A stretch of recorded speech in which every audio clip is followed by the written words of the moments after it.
Hello hello नमस्ते। मेरो आवाज आइरहेछ?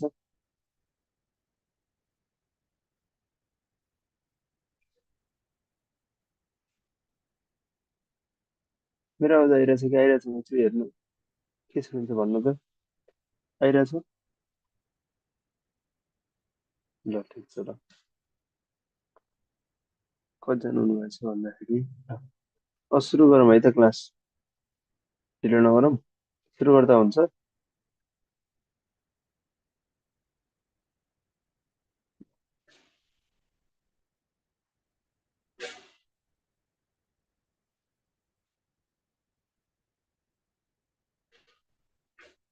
ल, अब क्लास सुरु गर्नुभन्दा अगाडि योभन्दा अहिले हामीले क्लासमा चाहिँ के पढ्यो त भनेर सरल रिभिजन गरौँ। 5 मिनट जस्तो अनि बल्ल सुरु गरौँ है त। हुन्छ नि होइन? ल म सिधै चार्टमै हेर्छु। मेरो स्क्रिन सेयर भइरहेछ कि छैन? स्क्रिन सेयर भइरहेछ त मेरो? मेरो स्क्रिन सेयर भइरहेछ छैन? ल, अब सुरु गरौँ है त ल। अस्ति हामीले क्लासमा चाहिँ फर्स्टमा साइकेट्रीबाट सुरु गरेको थियौँ। साइकेट्रीलाई डिफाइन गर्दा कसरी डिफाइन गर्न मिल्ने रहेछ साइकेट्रीलाई? र सर च्याटमा लेखौँ त साइकेट्रीलाई डिफाइन गर्दा कसरी डिफाइन गर्न सक्ने रहेछ?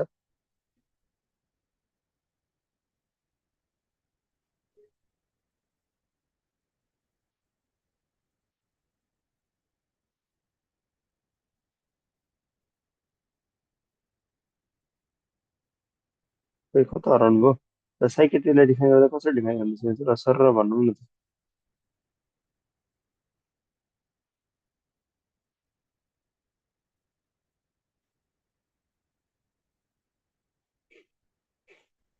ल ठिक छ ल। अब धेरै लामो छ है। साइकेट्री भन्दा पछाडि मैले तपाईँहरूलाई स्टेट अफ मेन्टल वेलबिङ भनेर पढाएको थिएँ होइन। र डिम्पलजीले एकदम मिलाएर भन्नुभएको छ। अनि हामीले तिन चारवटा टर्मको कुरा गरेको थियौँ कि एउटा फर्स्टमा टर्म थियो इल्युजन भन्ने थियो। इल्युजन भने के थियो? इल्युजन भन्ने स्टिमुलाई हुने कि नहुने इल्युजनमा? स्टिमुलाई हुने कि नहुने इल्युजनमा?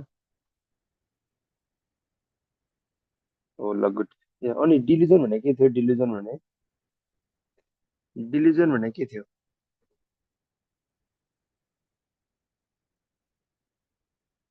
हो ल, थर्ड टिचर भयो। डिल्युजन भनेको अर्को के थियो एउटा? डिल्युजनलाई डिफाइन गर्दा चाहिँ कसरी डिफाइन गर्नु मिल्थ्यो? हो ल गुड है त। ल सबले मिलाउनु भएको छ। अब हेलुसिनेसन भने चाहिँ के थियो? हेलुसिनेसन चाहिँ स्टिमुलस हुने कि नहुने स्टिमुलाई?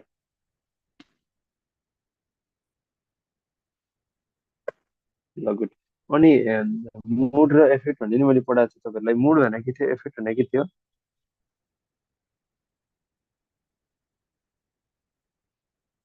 मुड र एफेक्ट भने के थियो? मुड र एफेक्ट भने के थियो अरे भनिदिनु त मलाई सर र थोरै एकदम डिटेलली भन्नु पऱ्यो नि, थोरै भनिदिनु मलाई मुड र एफेक्ट भने के थियो अरे? हो ल, मुड भनेको लङलाई हो ल, यति भने चाहिँ भइहाल्यो है त। अंशुजीले नि एकदम मिलाउनु भएको छ, डिम्पलजीले नि मिलाउनु भएको छ है त, सुवर्णजी गोस्तुजीले नि एकदम मिलाउनु भएको छ है त ल। अब अर्को लास्टमा एउटा कुरा मैले भनेको थिएँ, अटेन्सन र कन्सन्ट्रेसन भन्ने थियो नि। त्यो भने के थियो? अटेन्सन र कन्सन्ट्रेसन भनेको? अटेन्सन र कन्सन्ट्रेसन भने के थियो?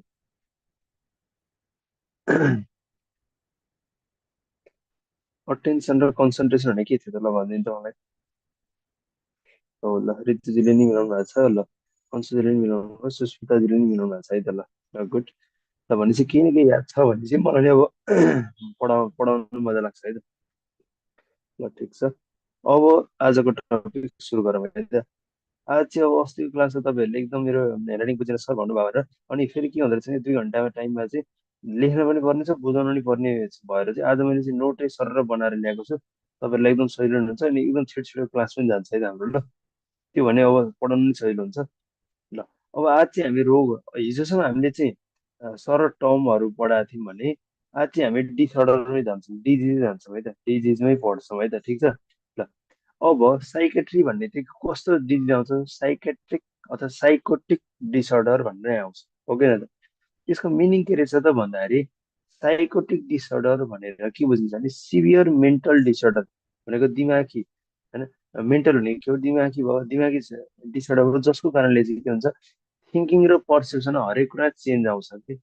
नर्मल थिङ्किङ, नर्मल सोच, नर्मल बिहेभियर हुनु पर्ने, त्यसमा एब्नोर्मालिटी आयो भने त्यसलाई के हुँदो रहेछ, साइकोटिक डिसअर्डर भन्नु मिल्दो रहेछ, अथवा मेन्टल डिसअर्डर भन्नु मिल्दो रहेछ कि है त। ठिक छ। अब मैले तपाईँहरूलाई साइकोटिक डिसअर्डर अथवा साइकोसिस अनि न्युरोटिक डिसअर्डर अथवा न्युरोसिस भन्ने डिफ्रेन्स पनि बुझाएको थिएँ नि, हो कि होइन? ल मलाई भनिदिनु त, साइकोटिक डिसअर्डर र न्युरोटिक डिसअर्डरलाई कैलाश चाहिँ होइन है। यो चाहिँ सेकेन्ड क्लास हो ल मेन्टल हेल्थको। के अरे न्युरोसिस साइकोसिस पनि मैले डिफ्रेन्स भनेको थिएँ।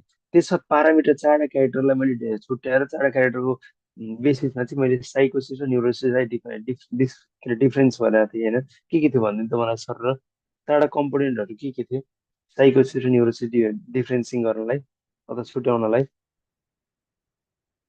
यो चाहिँ एकदम इम्पोर्टेन्ट क्वेसन पनि हो भनेर मैले तपाईँलाई भनेको थिएँ।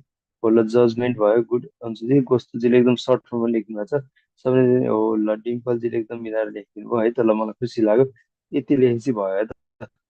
ल दुई चारजना एन्सर भन्नु भने मलाई खुसी लाग्नेवाला छ है त। तर आज चाहिँ सकेसम्म सबैले एन्सर भनौँ ल, ध्यान दिएर सुनौँ। अनि 9 बजे गएर बरु दुईचोटि भयो भने सोधौँ, म बेला च्याट हेरिरहन्छु 10-10 मिनटको डिफ्रेन्समा। अनि हजुरहरूले च्याटमा के लेख्नुहुन्छ म ट्याक्क देख्छु है त। ल ल भनेपछि हेर्नु है, हिजो पनि अस्ति पनि मैले साइकोटिक भने साइकोटिक अथवा साइकोसिसलाई डिफाइन गर्दा JIPR भनेको थिएँ। यहाँ हेर्नु है, जजमेन्ट, इन्साइट, पर्सनालिटी र रियालिटी कन्ट्याक्ट, हो क्या? हो। साइकोटिक डिसअर्डरको कम्पोनेन्ट के हुन्छ भनेर कम्पोनेन्ट सोध्यो भने चाहिँ तपाईँहरूले एन्सर के गर्नु पर्यो भने JIPR गर्नु पर्यो कि, कम्पोनेन्ट भनेर होइन। यसमा चाहिँ के हुँदो रहेछ, जजमेन्ट गर्ने क्यापेसिटी हराउँदो रहेछ। इन्साइड होइन, आफ्नो वरिपरि के भइरहेछ थाहा नहुँदो रहेछ।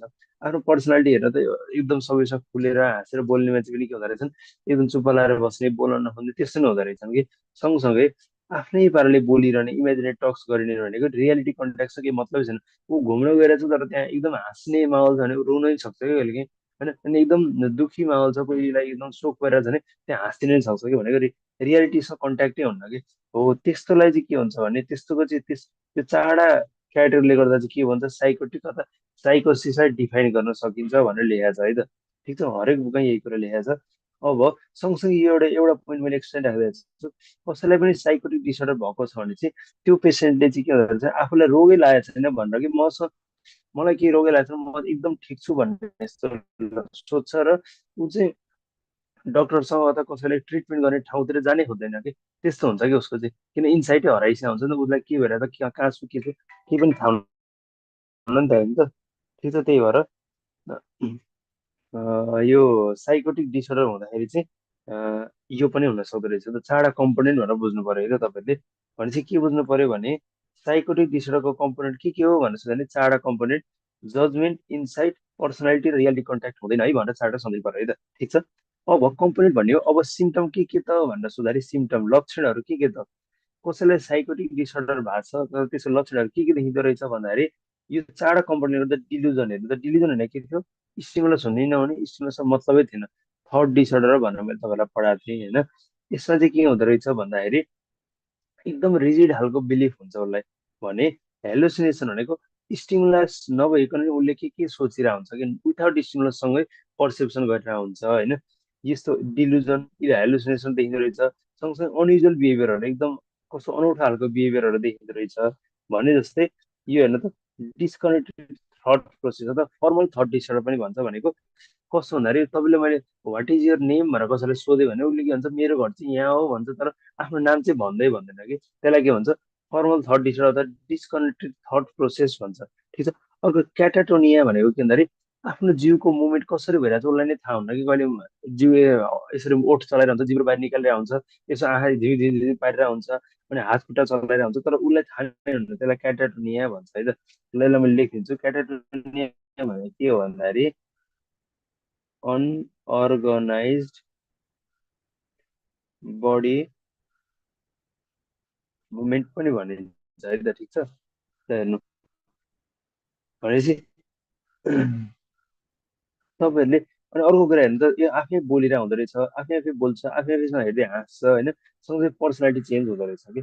भनेपछि हेर्नु त, साइकोटिक डिसअर्डरको कम्पोनेन्ट भने तपाईँले जेआइपिआर भन्नु पर्यो भने साइकोटिक सिम्टमहरू के हुन्छन् भनेर तपाईँलाई क्वेसन सोध्यो भने यो चाहिँ यो हुन्छ नि डिलुजन हेलुसिनेसन डिसअर्डर बिहेभियर र यो फर्मल थर्ड डिसअर्डर चाँडै चाहिँ भन्नै पर्छ तपाईँहरूले है त। त्यो दुईटा 1 र 2 चाहिँ 100% भन्नुपर्छ। थर्ड र फोर्थ भन्नु तपाईँको मार्क्स अलिकति 75% पुग्छ। बाँकी पनि भन्नु तपाईँले मार्क्स चाहिँ 90% आउँछ है त। भनेपछि यो कुरा तपाईँले याद गर्नु पर्यो। ठिक छ यहाँसम्म। मैले अहिलेसम्म तपाईँहरूलाई तिनवटा कुरा पढाएँ कि एउटा साइकोटिक डिसअर्डरको डिफाइन कसरी गर्ने भनेर पढाएँ। के भने चाहिँ यो एकदम सिभियर मेन्टल डिसअर्डर हो जसले गर्दाखेरि थिङ्किङदेखि लिएर पर्सेप्सन हरेक कुरा चेन्ज आउँछ। थिङ्किङ चेन्ज आउनुलाई के भन्छ थर्ड डिसअर्डर डिलुजन भन्छ भने पर्सेप्सनलाई चेन्ज आउनुलाई के भन्छ हेलुसिनेसन भन्छ। यो कुरा त हामीलाई थाहा छ हो कि भनेपछि सिम्टमहरू के हुँदो रहेछ भन्दा delusion hallucination disorganise behaviour formal थर्ड disorder catatonia talking muttering to self or smiling at self र पर्सनालिटी चेन्जेस जस्तै एग्रेसन एक्कासी एकदम रिसाउने एक्कासी एकदम चिच्याउने त्यस्तो हुन्छ कि ठिक छ भने सिम्टम्स भयो है त। अब यहाँसम्म त ठिक छ नि बुझ्नु भएको छ यहाँसम्म कति क्लियर भइरहेछ मलाई च्याटमा लेखिदिनु त थोरै बुझिरहनु भएको छ कि छैन यति लेखिदिनु त मलाई ठिक छ स्पिडहरू ठिक छ बोलेको बुझिरहेको छ कि छैन पढाएको कुरा बुझिरहेको छ कि छैन लेखिदिनु त्यति मलाई ल ठिक छ ल भनेपछि मैले कन्टिन्यू गर्दा भयो नि त ल ठिक छ ल ल ल अब हेर्नु अब हामी जाउँ टाइप्स साइकोटिक डिसअर्डरको टाइप्स कहिले काहीँ सोधेको मैले भेटेँ तपाईँहरूलाई होइन तर सिम्पल भाषा दुईवटा टाइप्स हुन्छ भनेर मैले तपाईँहरूलाई पढाउन नोट राखेको छु हेर्नु त एउटा भन्छ प्राइमेरी साइकोटिक डिसअर्डर अर्को भन्छ सेकेन्डरी साइकोटिक डिसअर्डर है त एउटा भन्छ प्राइमेरी अर्को भन्छ सेकेन्डरी प्राइमेरी भने चाहिँ यो हेर्नु पहिला नर्मल इन्डिभिजुअलमा सडन अनसेट के अरे साइकोटिक सिम्टम आयो भने त्यसलाई के भन्छ प्राइमेरी भन्दो रहेछ भनेको उसलाई कुनै पनि पहिला आजभन्दा अगाडि चाहिँ कहिले पनि कुनै पनि मेन्टल डिसअर्डरहरू थिएन तर एक्कासी उसलाई मेन्टल डिसअर्डर जस्तो सिम्टमहरू आयो भने त्यसलाई के भन्दो रहेछ प्राइमेरी साइकोटिक डिसअर्डर भन्दो रहेछ भने सेकेन्डरी भनेको हेर्नु त अलरेडी डिप्रेस छ स्याड पर्सन उसलाई पहिले किनकि साइकोटिक सिम्टमहरू छ डिप्रेसन छ त्यसले गर्दा फेरि त्यसमा प्लस भइरहेछ त्यसमा चाहिँ अलरेडी भइरहेको सिम्टम भइरहेको मान्छेलाई चाहिँ फेरि साइकोटिक सिम्टम एक्स्ट्रा प्लस भएर आयो भने त्यसलाई के भन्छ सेकेन्डरी साइकोटिक डिसअर्डर भन्दो रहेछ कि ठिक छ हेर्नु त दुईवटा टाइप प्राइमेरी र सेकेन्डरी प्राइमेरी भनेको केही पनि नभएको नर्मल मान्छेलाई साइकोटिक सिम्टम आयो भने प्राइमेरी त्यसको इक्जाम्पल चाहिँ सिजोफ्रेनिया भयो तर कहिलेकाहीँ के हुन्छ भने अलरेडी डिप्रेस मान्छेलाई चाहिँ फेरि एक प्लस भएर अर्को नयाँ एक्स्ट्रा सिम्टम आइरहेछ भने त्यसलाई के भन्छ सेकेन्डरी साइकोटिक डिसअर्डर यसको इक्जाम्पल डिप्रेस मान्छेलाई चाहिँ अडिटरी हेलुसिनेसन सुनिरहेछ डिप्रेसन एकदम स्याड भएर चुप लगाएर बसेर मान्छेलाई चाहिँ के हुन्छ आफ्नै कान बजेको जस्तो फिल भइरहेछ त्यसलाई के भन्छ यो चाहिँ के हो प्लस भएर आयो नि त त्यही भएर यस्तो यस्तो डिसअर्डर के भन्छ सेकेन्डरी साइकोटिक डिसअर्डर भन्छ है त ठिक छ हेर्नु त भन्छ टाइप्स पनि हामीले बुझ्यौँ है त ल, फेरि यो पेज एकचोटि रिभाइज गरौँ साइकोटिक डिसअर्डर के रहेछ त सरल लेख्नु त यति कुरा दुईटा कुरा मेन्सन गर्नु पर्यो कि एउटा सिभियर मेन्टल डिसअर्डर भन्नु पर्यो जसको लागि के हुन्छ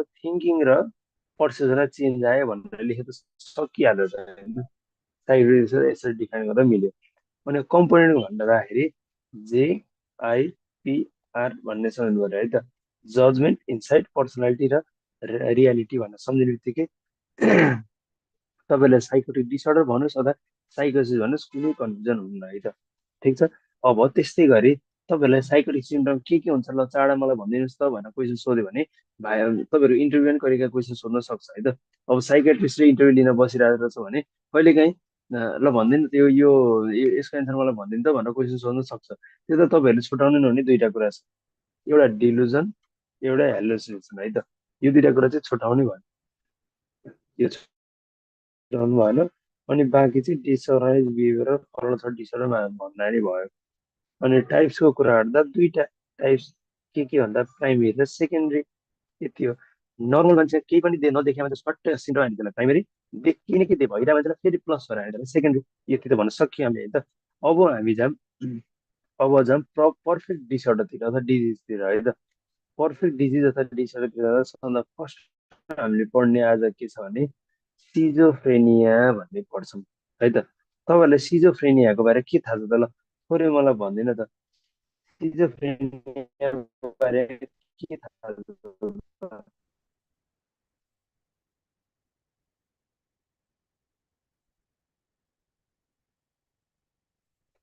सिजोफ्रेनिया बारे तपाईँलाई के थाहा छ होला भनिदिनु न त मलाई।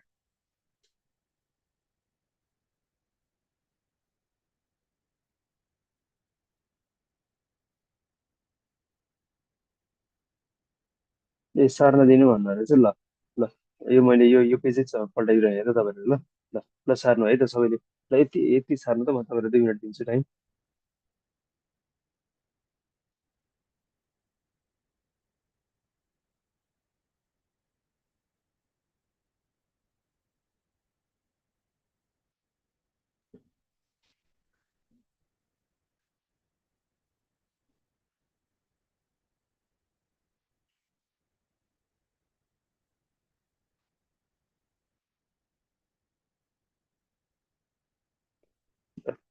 ल सार्नलाई टाइम दिएँ मैले। सार्नु चाहिँ तपाईँहरूले सिजोफ्रेनिया भने के हो भन्ने कुरा नि भनिदिनु है त मलाई ल। च्याटमा भन्दै गर्नु ल।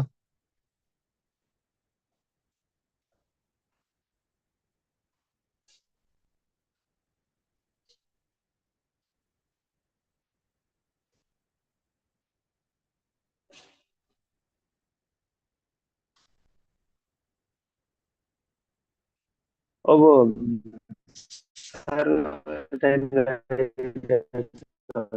स्क्रिनसट गर्दा नै हुन्छ ल। आज हामीले साइकेट्री र हेल्थ भ्याउनु पर्ने छ होइन, त्यही भएर सकेसम्म तपाईँहरूले छिटो गरिदिनु भने मैले छिटो भ्याउन सक्छु है त। लेट हुन्छ भनेर सबैले भन्दै हुनुहुन्छ।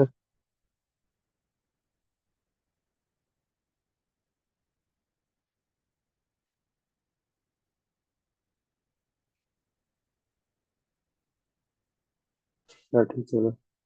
ल एसएस स्क्रिनसट लिनु र सबैले स्क्रिनसट लिनु, म अगाडि बढ्दै गर्छु है त। अब आज हाम्रो डिसअर्डरमा सधैँ फर्स्टमा पढ्ने डिसअर्डर चाहिँ के छ भन्नु छ भने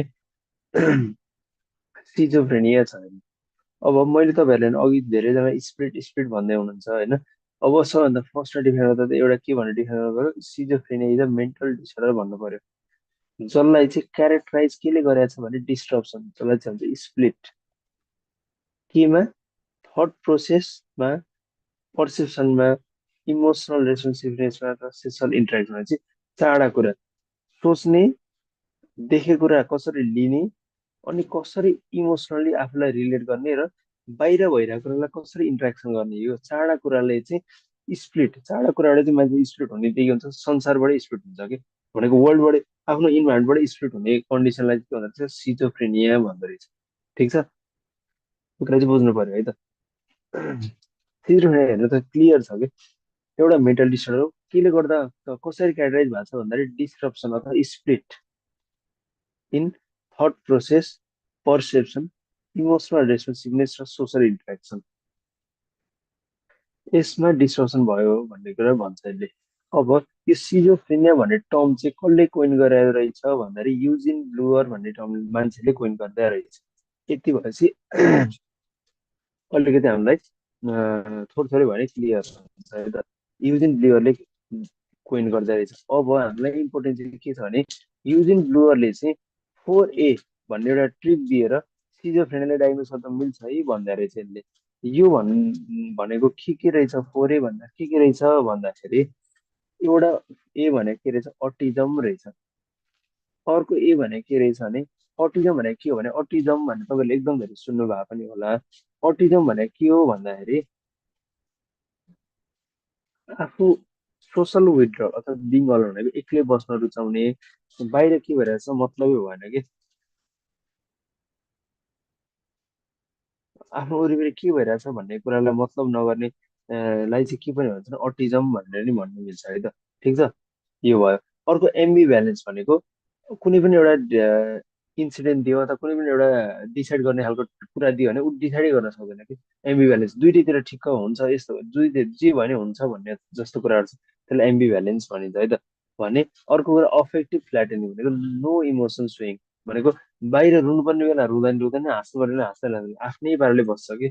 हो, रुनुपर्ने बेला नरोएपछि भनेको इमोसन त सो गर्न सकेन नि त। हो, त्यस्तो कन्डिसनलाई नै के भन्छ अफेक्टिभ फ्ल्याटनिङ भन्छ भने सँगसँगै लास्टको ए भनेको के छ, एसोसिएसन लस भन्ने छ। यो भनेको तपाईँले जुन अहिले मैले इक्जाम्पल पनि दिएको थिएँ थर्ड प्रोसेस डिसअर्डरमा केही कुरा सोधिरहनु भएको छ भने त्यसमा ट्याक्क डिस्ट्रप्सन आउँछ कि तपाईँले एउटा कुरा सोध्नुभयो त्यसमा त्यो एउटा अर्को कुरा रिलेट गर्न सक्छ फर इक्जाम्पल तपाईँको तपाईँ के पढ्नुहुन्छ भने उसले नाम भन्छ नाम भन्छ घर भन्छ बाबाको नाम भन्छ तर लास्टमा उसले त्यो एन्सर भन्दा के पढ्नुहुन्छ भन्ने चाहिँ उसो भन्नै सक्दैन कि तपाईँको क्वालिफिकेसन के हो भनेर सोध्दा त्यो एन्सर भनेको अरू अरू कुरा भन्छ वरिपरि कुरा हुन्छ तर त्यो एन्सर भन्दैन त्यसलाई भन्छ असोसिएसन लस भनेपछि यो युजिन ब्लोअरले सिजोफ्रेनिया त कोइन गर्यो कोइन गर्दाखेरि सँगसँगै यो सिजोफ्रेनिया भन्ने रोग चाहिँ कसरी पत्ता लगाउन सकिन्छ भनेर 4A भन्ने ट्रिक दिएको रहेछ कि 4A मा एउटा के रहेछ त अटिजम रहेछ अर्को एक के रहेछ एम्बिभ्यालेन्स रहेछ भने अर्को एक के रहेछ अफेक्टिभ फ्ल्याटनिङ रहेछ र लास्टको ए भनेको के रहेछ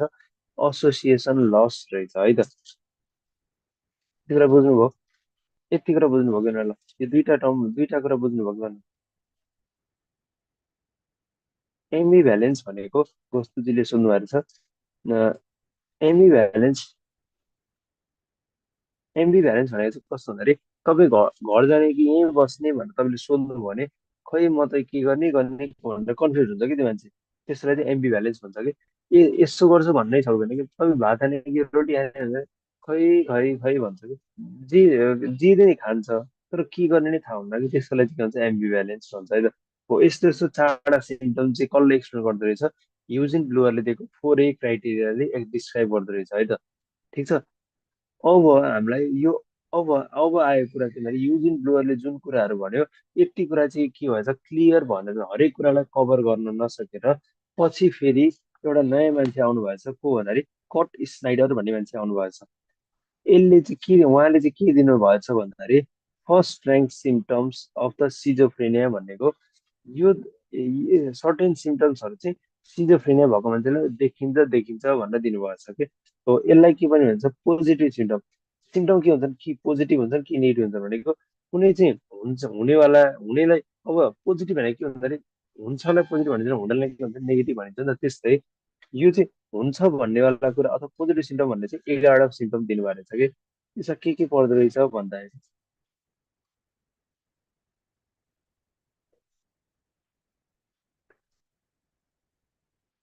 अब यो कट स्नाइडरले दिनुभएको फर्स्ट ऱ्याङ्क सिम्टम चाहिँ के पर्दो रहेछ भन्दाखेरि तिन टाइपको अडिटरी हेलुसिनेसन तिन टाइपका मिड फेनोमेनन तिन टाइपका थर्ड फेनोमेनन र सोमेटिक पेसिभिटी भनेर प्राइमेरी डिलुजनल एक्सपिरियन्स भन्ने पर्दो रहेछ अब तपाईँ ठ्याक्कै यो भने के हो भन्ने जस्तो लाग्छ तर म बुझाउँदै जान्छु अहिले के मात्रै बुझ्नु भने कट स्नाइडर भन्ने मान्छेले चाहिँ first rank symptoms for the schizophrenia दिनुभएको रहेछ यसलाई चाहिँ के पनि भनिदो रहेछ भने पोजिटिभ सिम्टम्स अफ सिजोफ्रेनिया भन्दो रहेछ यति कुरा चाहिँ बुझ्नु यसभित्र के पर्छन् भन्दाखेरि यसभित्र के पर्दो रहेछन् भन्दाखेरि तिनवटा अडिटरी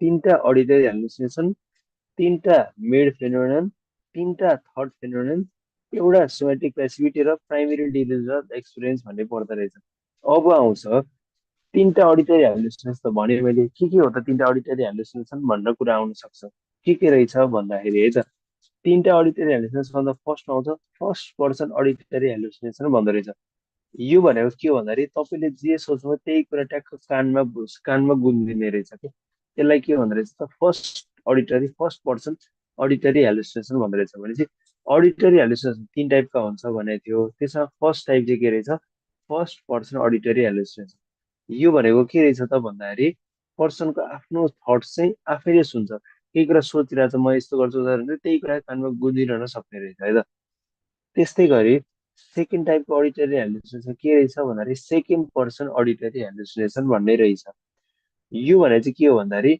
दुई एकअर्कासँग यहाँ चाहिँ सुनिन्छ मात्रै फर्स्ट पर्सन सुनिन्छ भने सेकेन्ड पर्सन चाहिँ गफ गर्छ के खाइस् के गरिस् भनेर आफैले आफूलाई सुन्छ कि अनि त्यसमा पर्सनले रिप्लाई पनि दिन्छ कि त्यो भने के हो second type person auditory hallucination भयो त्यस्तै गरी थर्ड टाइप भने थर्ड पर्सन अडिटरी हेलुसिनेसन भन्ने रहेछ यो भने चाहिँ के हो भन्दाखेरि भोइसले चाहिँ डाइरेक्टली टक गर्दैन बोल्दैन तर के हुन्छ एकदम धेरैवटा आवाज चाहिँ सुनिन्छ जस कारणले गर्दा मान्छे एकदम इरिटेट भएर कान बन्द गर्न खोज्छ कि भनेपछि अडिटरी हेलुसिनेसन जुन हामीलाई कट कट स्नाइडरहरूले चाहिँ दिनुभएको थियो तिन टाइपको अडिटरी हेलुसिनेसन हुनसक्छ सिजोफ्रेनिया भएको मान्छेलाई भन्दाखेरि फर्स्ट पर्सन भनेको त के हो? सुन्ने, बोले, आफूले सोचेको कुरा सुनिने भयो। सेकेन्ड भनेको के हो? मान्छे चाहिँ एकअर्कासँग बोले जस्तो, भित्रको आवाज र बाहिरको आवाज चाहिँ बोल्ने भयो एकअर्कासँग भने। थर्ड पर्सन चाहिँ धेरैवटा आवाज कानमा गुजेर मान्छे इरिटेबल हुने है त। के बुझ्नुभयो? यो तिन टाइपको अडियो दिइहाल्नुहोस् न, बुझ्नुभयो कि भन?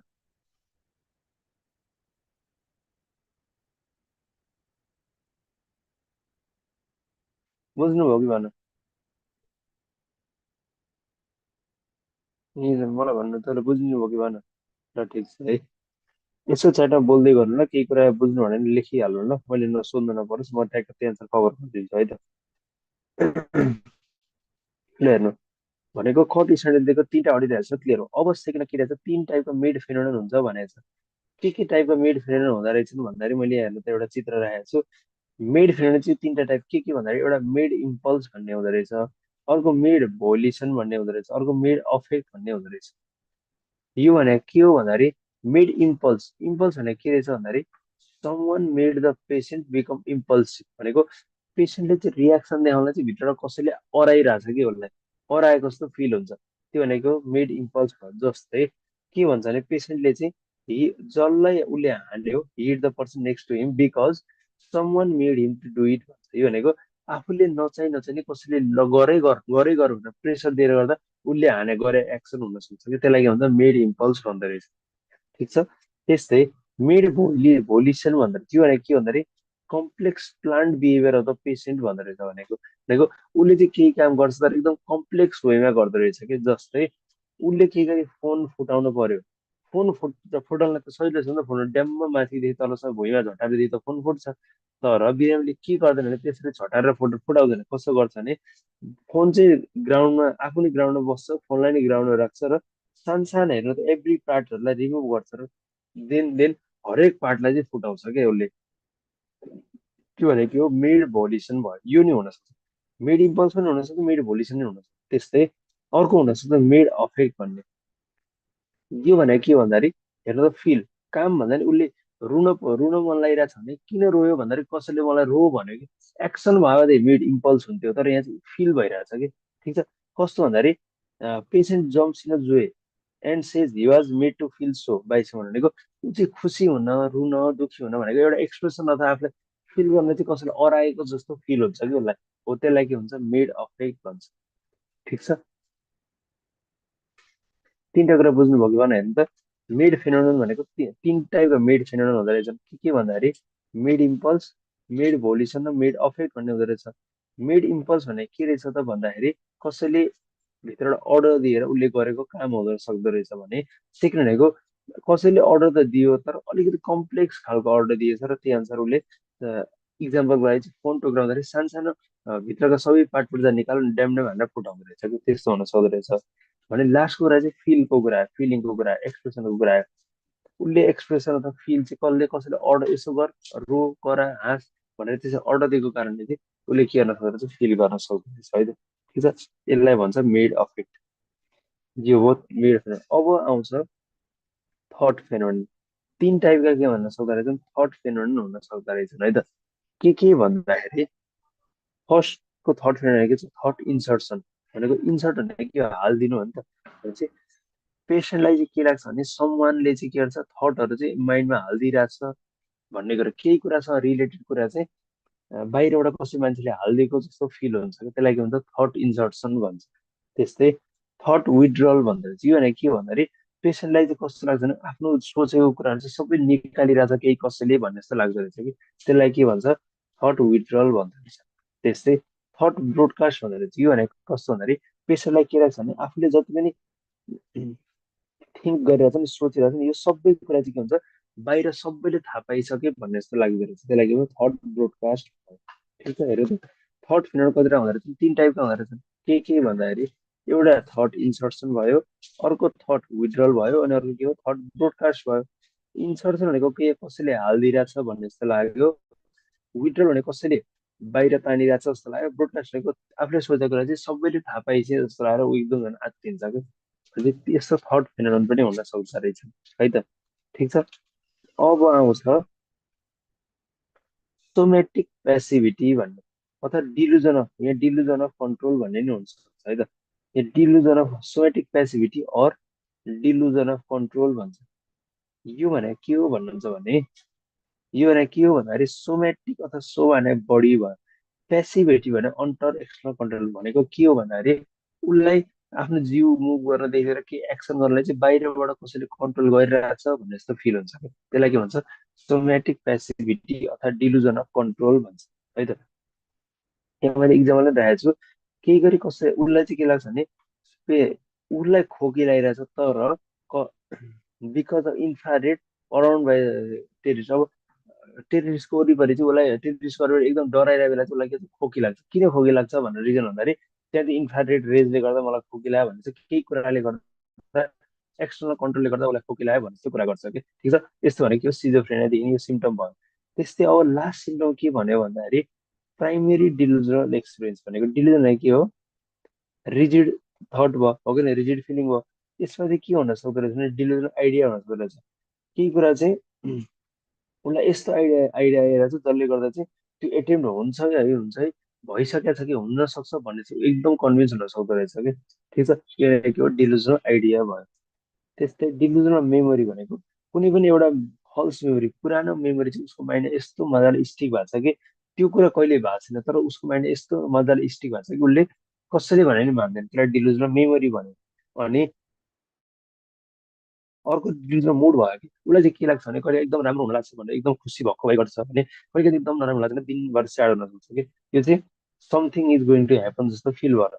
त्यस्तै डिलुजनल पर्सेप्सन हुन सक्छ, यसमा चाहिँ they see something and believe there is specific reason or meaning link भनेको केही कुरा पर्सनल केही कुरा देख्न पर्यो नि त, हो देखेर उसले यस्तो लजिक बनाउँछ आफ्नो माइन्डमा कि यो कुराले गर्दा यस्तो यस्तो यस्तो हुन सक्छ भने धेरैवटा कुरा चेनमा जोड्छ कि भनेपछि प्राइमेरी डिलुजनल एक्सपिरियन्सको चारवटा type, delusional idea, delusional memory, delusional mood र डिलुजनल पर्सेप्सन, यस्तो चारवटा प्रकारका हुन सक्ने रहेछन् है त।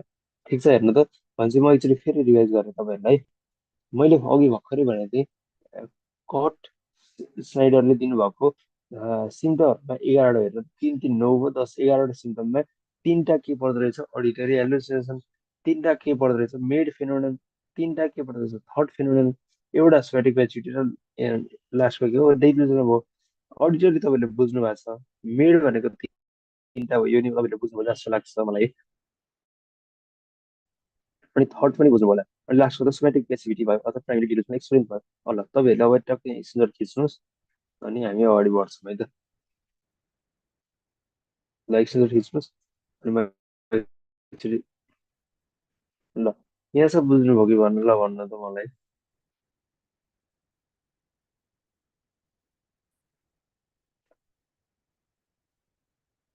बुझ्नुभयो कि भन्नु।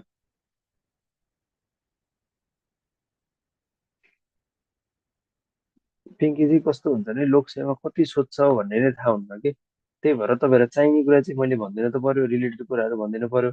अलिअलि यो सोध्न सक्छ कि कहिले काहीँ के सोध्छ भने what are the right the positive symptom अथवा first time symptoms of the schizophrenia भनेर सोध्न सक्छ है त। हो डिम्पलजी, सरस्वती दिदी ढुक्क हुनुहोस् चाहिन्छ कि। ल डिलुजनल पर्सेप्सन भने के भन्दाखेरि पर्सेप्सनलाई त केही कुरा एक्स्ट्रा स्टिमुलस चाहियो चाहिएन त, हो स्टिमुलस जस्तै उसले बाहिर केही कुरा देख्यो भने उसले चाहिँ त्यो देखेको कुरा सपोज के देख्यो तार देख्यो, तार त्यहाँ रोडमा परिरहेको थियो भने उसले के सोच्छ भने ओहो त्यहाँ तार परिरहेछ त्यहाँ तार झरिरहेछ, त्यो तार मान्छे लड्न के अरे जेल लिन सक्छ लड्न सक्छ, लडेर मान्छे यस्तो हुनसक्छ उस्तो हुनसक्छ टाउको हुनसक्छ लास्टमा मान्छे मर्न सक्छ भनेर ऊ मान्छे त्यहीँ बसेर त्यति धेरै सोध्छ कि ऊ त्यही आत्तिन काम थाल्छ कि त्यसलाई त डिलुजन पर्सेप्सन है त। ठिक छ। ल रमिलाजीले टाइप भनिदिनु भन्दा चाहिँ टाइप भनेको 11 हुन्छ हेर्नु पोजिटिभ, तिनवटा अडिटरी हेलुसिनेसन, तिनवटा मेड फिनोमेनन, तिनवटा थर्ड फिनोमेनन, अनि एउटा सोमेटिक नेसिटी र एउटा के भयो प्राइमेरी डिलिभरी एक्सपिरियन्स। यति कुरा चाहिँ तपाईँहरू बुझ्नुभयो भने त्यो डिटेल भित्रको कुरा अलिक कम चाहिन सक्छ तर चाहिने चाहिँ चाहिन्छ है त। ल यो एक्सचेन्ज गर्नुभयो तपाईँहरूले, यो एक्सचेन्ज गर्नुहोस् है त। ल यो एक्सचेन्ज गर्नुहोस् है त।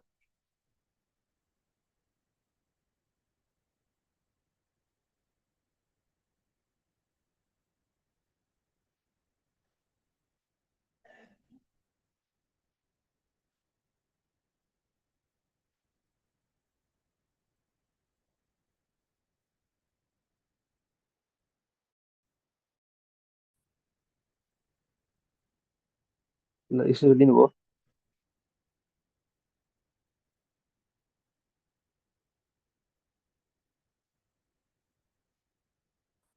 अचार लाग्छ स्क्रिनसट लिनुभयो होला।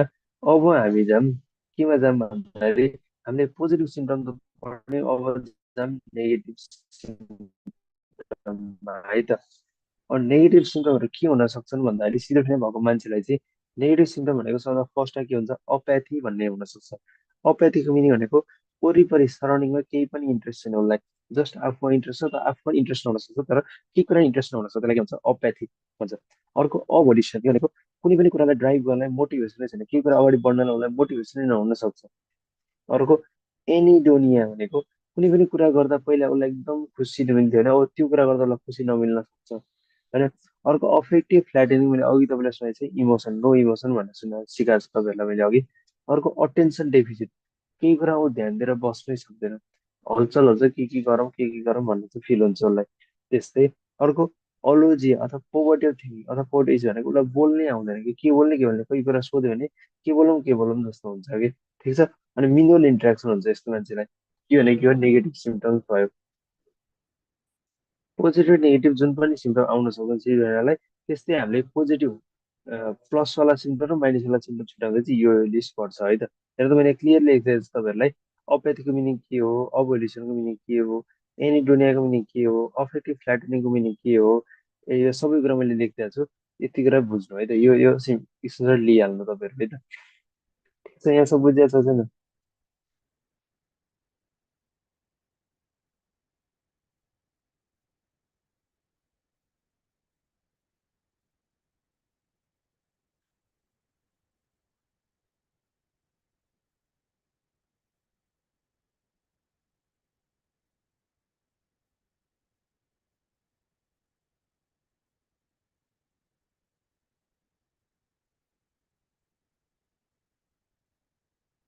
र ठिक छ, अब अगाडि बढौँ।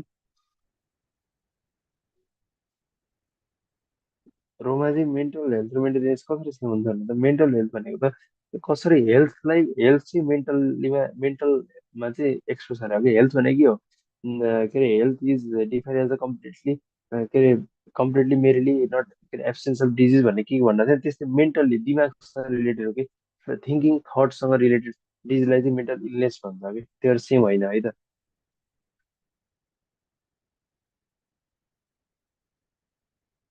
ल फेरि म तपाईँलाई देखाइदिन्छु। ल सिजोफ्रेनियाबाट फेरि एकचोटि सर हेर्नु त यहाँसम्म, अनि हामी अगाडि बढौँ। सिजोफ्रेनिया भयो, ल स्क्रिनसट लिइहाल्नु ल यहाँसम्म।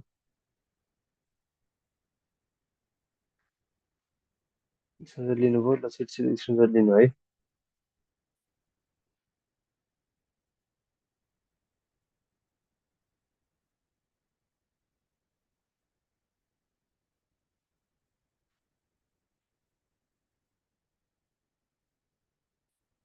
स्क्रिनसट लिइहाल्नु ल नलेकरले। ल यहाँसम्म है त। अब हामी जाउँ टाइपमा। Types of schizophrenia. टाइपमा सबभन्दा फर्स्ट मस्ट कमन टाइप हेर्नु, एमसी टाइप भनेर मस्ट कमन टाइप देखेको मैले। मस्ट कमन टाइप भनेर चाहिँ के रहेछ अरे त, पारानोइड सिजोफ्रेनिया भन्ने हुँदो रहेछ।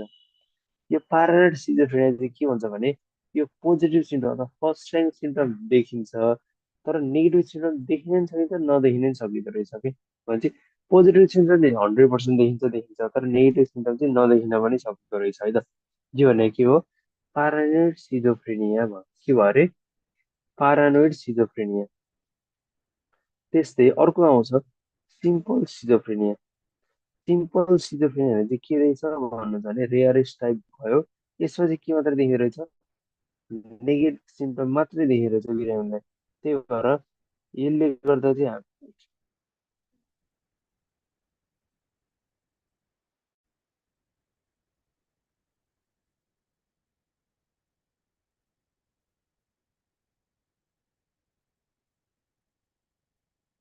सिम्पल सिजोफ्रेनिया बुझिहाल्नु भयो। मैले क्लियर लेखेको छु, न ओन्ली नेगेटिभ सिम्टम देखिन्छ है त। ठिक छ। अर्को आउँछ हेमिफ्रेनिक सिजोफ्रेनिया भन्ने नि हुँदो रहेछ। यसमा चाहिँ के हुँदो रहेछ भने एकदम सिल्ली खालको स्माइल, सिल्ली खालको एक्सप्रेसन, एकदम डिसअर्गनाइज बिहेभियर भएको सिजोफ्रेनिया हुन सक्दो रहेछ। यो चाहिँ सिम्पल सिजोफ्रेनिया अलिकति मोर कमन हुँदो रहेछ। त्यस्तै लास्टमा आउँछ क्याटाटोनिक सिजोफ्रेनिया भन्ने है त। क्याटाटोनिक सिजोफ्रेनिया भन्ने चाहिँ के हुँदो रहेछ, बेस्ट प्रोग्नोसिस भन्दो रहेछ, भनेको सबभन्दा एकदम बेस्ट प्रोग्नोसिस, एकदम छिटो पत्ता लाग्ने है त, पत्ता लगाएपछि छिटो निको पनि हुँदो रहेछ। ठिक छ।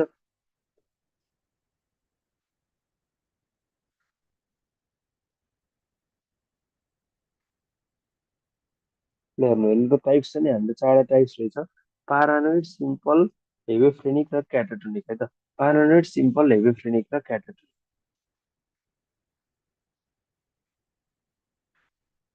के रहेछ हेर्नु त्यहाँ, पारानोइड, सिम्पल, हेभोफ्रेनिक र क्याटाटोनिक भन्ने हुँदो रहेछ। ल यो स्क्रिनसट लिनु, अनि म अगाडि बढ्छु है त।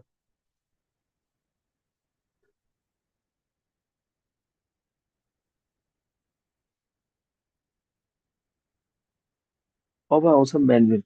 हामीलाई लास्टमा चाहिने कुरा के हो, म्यानेजमेन्ट हो। कसरी ट्रिट गर्ने त, के बिरामी आयो भन्ने नि त हो यसमा ट्रिटमेन्टलाई चाहिँ सबभन्दा हामीले दिने औषधि के रहेछ भन्नु भने एन्टिसाइकोटिक रहेछ। अब हेर्नु, साइकेट्रिक बिरामीलाई चाहिँ कि औषध दिएर ठिक हुन्छ कि काउन्सिलिङ गरेर ठिक हुन्छ भन्छन् नि त होइन। त्यही भएर हरेक चोटि ट्रिटमेन्ट लेख्दा तपाईँहरूले के कुरा याद गर्नु पर्यो भने, एउटा फार्माकोलोजिकल म्यानेजमेन्ट लेख्नु पर्यो भने, अर्को चाहिँ साइकोलोजिकल इन्टरभेन्सन। त साइकोलोजिकल म्यानेजमेन्ट भनेर दुईवटा कुरा लेख्नु पर्यो है त। अब फार्माकोलोजिकल म्यानेजमेन्ट गर्दाखेरि एन्टिसाइकोटिक दिने मिल्यो, एन्टिसाइकोटिक फेरि दुई टाइपका दिने मिल्दो रहेछ, एउटा टिपिकल, अर्को अटिपिकल। दुईटा फरक के त भन्नुहुन्छ भने, D2 अर्थात् डोपामिन रिसेप्टर, डोपामिन, डोपामिन रिसेप्टरलाई चाहिँ के गर्दो रहेछ, ब्लक गर्दो रहेछ यसले है त। डोपामिन रिसेप्टरलाई चाहिँ ब्लक गर्नलाई के भन्छ, D2 अर्थात् टिपिकल एन्टिसाइकोटिक भन्छ। यसको इङ्ग्लिसमा हेलोपेरिडोल अथवा क्लोरप्रोमाजाइन भनेर सम्झिनु है त। यो भयो भने अटिपिकल एन्टिसाइकोटिक पनि दिने मिल्दो रहेछ। यसले चाहिँ के गर्दो रहेछ भने, D2 रिसेप्टरलाई त ब्लक गर्छ सँगसँगै सेरोटोनिनको रिसेप्टरलाई पनि ब्लक गर्दो रहेछ। त्यो दुइटै, डोपामिन पनि सेरोटोनिन रिसेप्टर दुइटैमा काम गर्ने ड्रग चाहिँ के रहेछ त, एन्टी अटिपिकल एन्टिसाइकोटिक रहेछ। अटिपिकल एन्टिसाइकोटिक, यसको इक्जाम्पल चाहिँ क्वेटियापाइन, रेस्पेरिडोन, ओलेन्जेपाइन, जिप्रासिडोन, एडिपिप्राजोल, लुरासिडोन भन्ने रहेछ है त। ठिक छ। अब यसमा अर्को पनि आउँछ, अर्टिकल एन्टी क्लोजापाइन भन्ने पनि आउँछ। क्लोजापाइन पनि अटिपिकल एन्टिसाइकोटिक हो है त। अब अब कुरा आउँछ सबभन्दा बेस्ट कुन त भन्ने कुरा आउँदा चाहिँ, बेस्ट भन्दा चाहिँ क्लोजापाइन भन्नुपर्छ। तर बेस्ट भन्दै गर्दाखेरि क्लोजापाइन चाहिँ फर्स्टमै दिन मिल्दैन। कति बेला त दिने, फर्स्टमा टिपिकल एन्टिसाइकोटिक चलाउने, जस्तै हेलोपेरिडोल, क्लोरप्रोमाजाइनहरू चलाउने। त्यसले के गरे, यो दुइटा औषधिले छुँदै छोएन भने बल्ल क्लोजापाइन भन्ने औषधि चलाउने। यो क्लोजापाइन चाहिँ केमा पर्दो रहेछ त, अटिपिकल एन्टिसाइकोटिकमा पर्दो रहेछ। ल मैले फेरि भन्दैछु तपाईँहरूलाई, फार्माकोलोजिकल म्यानेजमेन्ट गर्नुपर्छ भन्दाखेरि हामीले औषधि, सिजोफ्रेनिया भएको मान्छेलाई चाहिँ के औषधि दिने रहेछ भन्दाखेरि एन्टिसाइकोटिक औषधि दिने मिल्ने रहेछ। एन्टिसाइकोटिक चाहिँ दुई प्रकारका रहेछ दिने मिल्ने, एउटा टिपिकल, अर्को अटिपिकल। टिपिकलमा के दिनु मिल्ने रहेछ भन्दाखेरि हेलोपेरिडोल र क्लोरप्रोमाजाइन दिनु मिल्ने रहेछ भने, अटिपिकलमा के दिनु मिल्दो रहेछ भन्दाखेरि क्लोजापाइन, क्वेटापाइन, रेस्पेरिडोन, ओलान्जेपाइन, जिप्रासिडोन, एरिपिप्राजोलहरू भन्ने औषधि दिनु मिल्दो रहेछ। यसमध्ये नि बेस्ट चाहिँ के हुँदो रहेछ, क्लोजापाइन भन्ने औषधि हुँदो रहेछ है त। ठिक छ।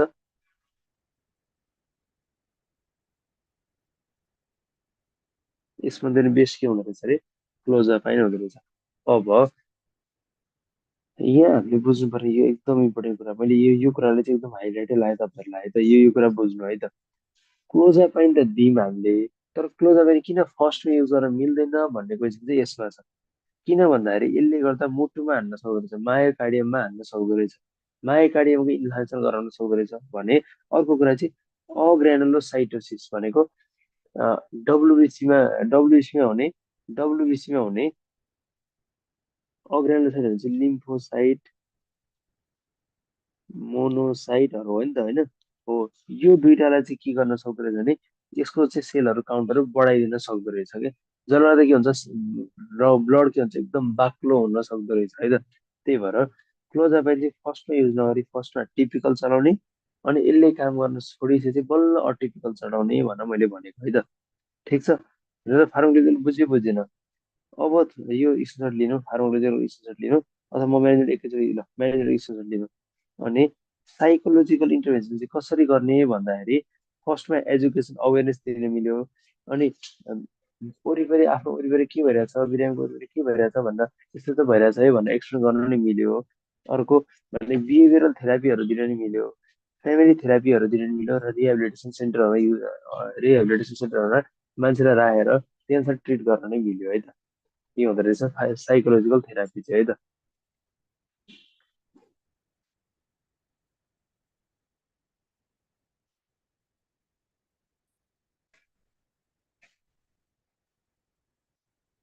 यहाँ हेर्नु त यहाँ छ तपाईँहरू बुझ्नु भएको भएन, सिजोफ्रेनिया अलिअलि बुझ्यो कि बुझेन।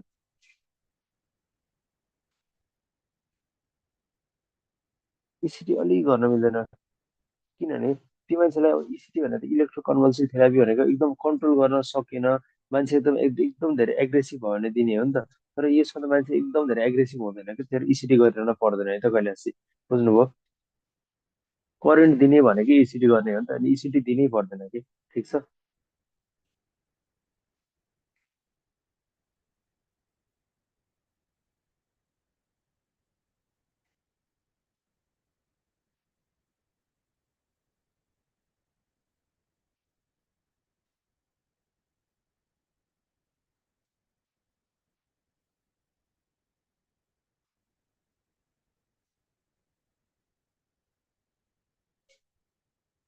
यहाँ सब बुझ्नुभयो कि भन भन्नु त ल, म एमसिक्यू नि गराउँछु गराउनुलाई। ल ठिक छ, यहाँ सब बुझ्नुभयो कि भन।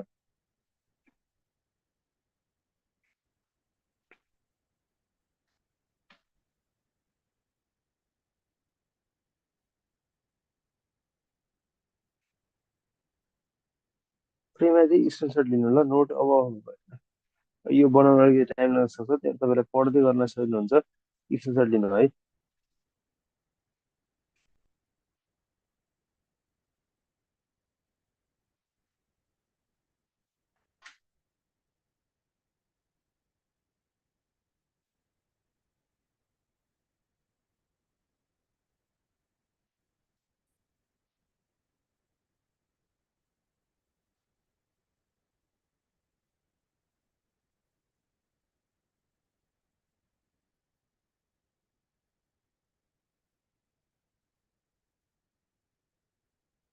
ठिक छ यहाँसम्म।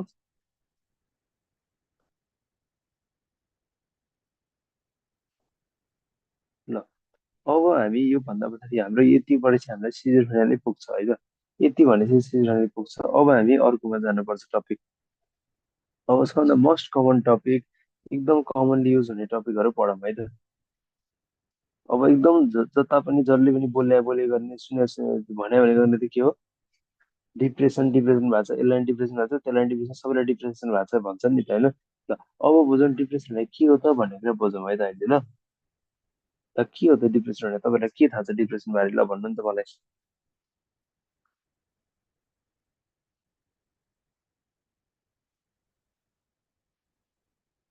के हो त डिप्रेसन भने, ल भन्नु त मलाई।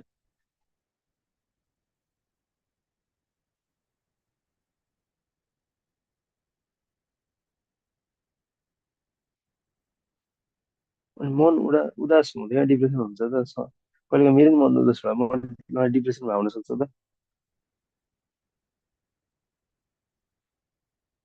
हो, टाइम पनि भन्दैछ, गुड। टिकारामजीले एकदम मिलाउनु भयो।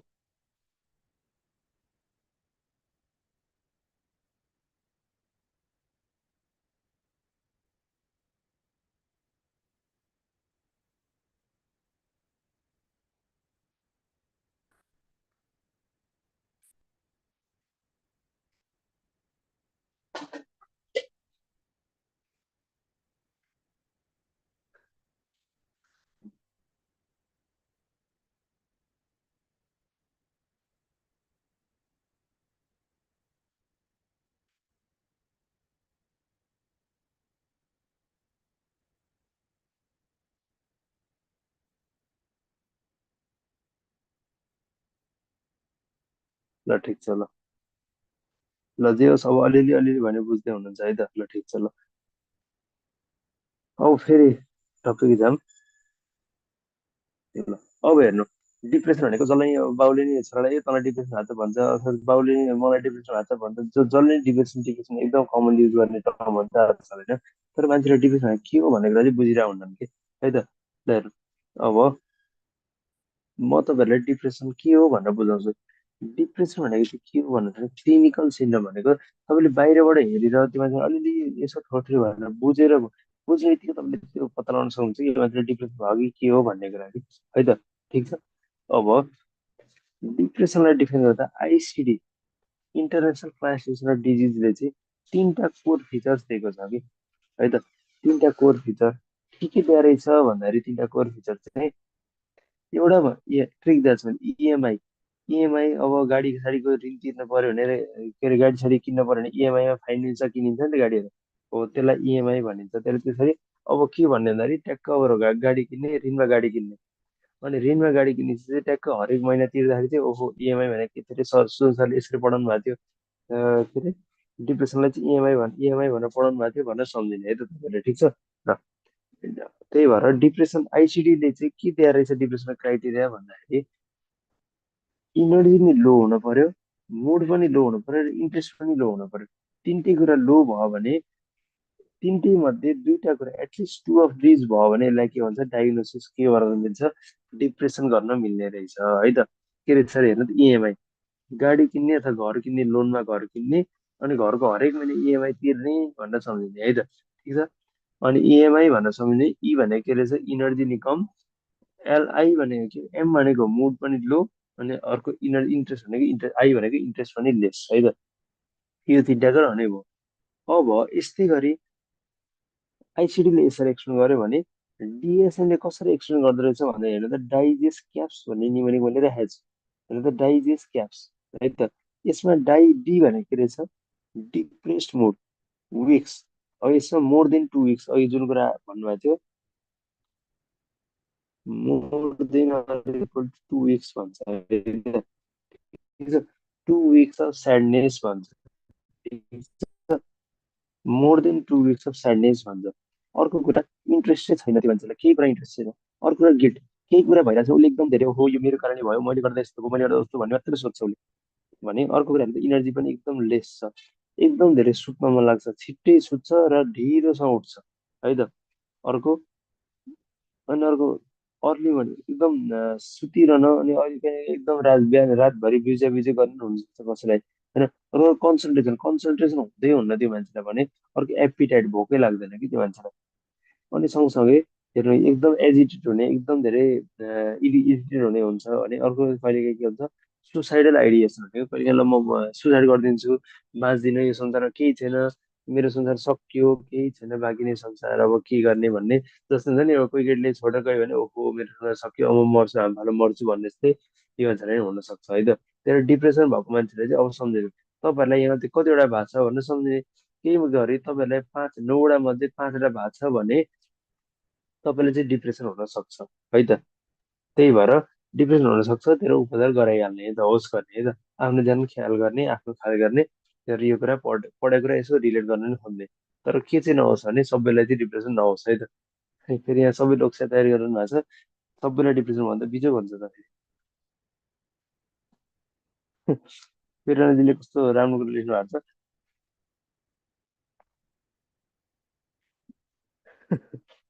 पुष्पजीलाई सबै सिन्डम छ अरे। त्यस्तो नहुनु, त्यस्तो हुँदैन है।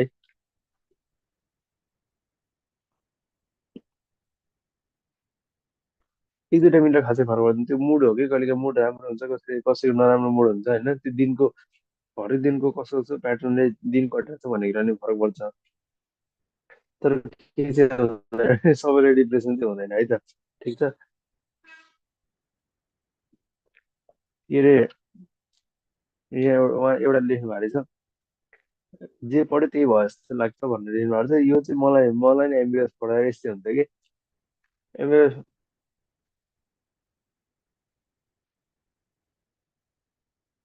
एमबिएस पढ्दाखेरि के लाग्छ भने जे पढ्यो त्यही पेट एपेन्डिसाइटिस पढ्दाखेरि पेट दिए ओहो मलाई नि पेट दिएछ है, राइट साइड पेट दिएछ जस्तो लाग्ने।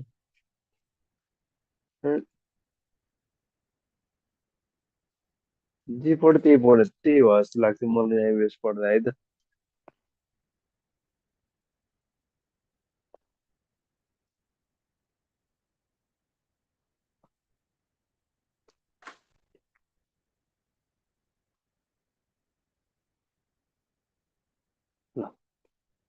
अब भनेपछि हामीले डिप्रेसनको दुईटा कुरा नै पढ्यौँ है त। यो स्क्रिनसट लिइहाल्नु ल, अनि हामी फेरि अगाडि बढ्छौँ।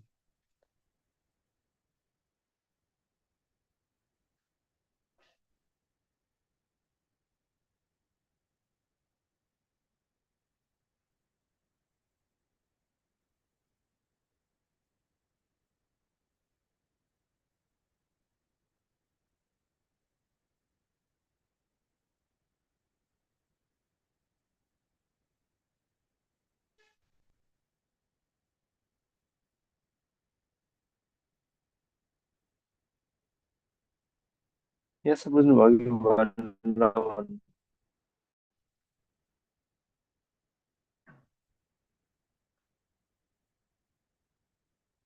सजिलो छ हेर्नु न, इएमआई, इएमआई सम्झिने, अनि यता टिआइजिएस सिएपिएस क्याप सम्झिने, अब चाहिँ घोक्ने, अरू चाहिँ घोक्ने।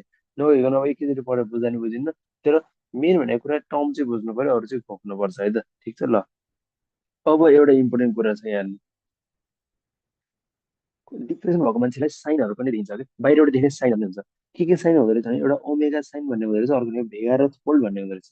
यहाँ मैले चित्र राखेको हेर्नु त, यो नाकको, यो नाकको हेर्नु त, यहाँ नाकमा यस्तो खालको सेप बनिरहेको छ हेर्नु है।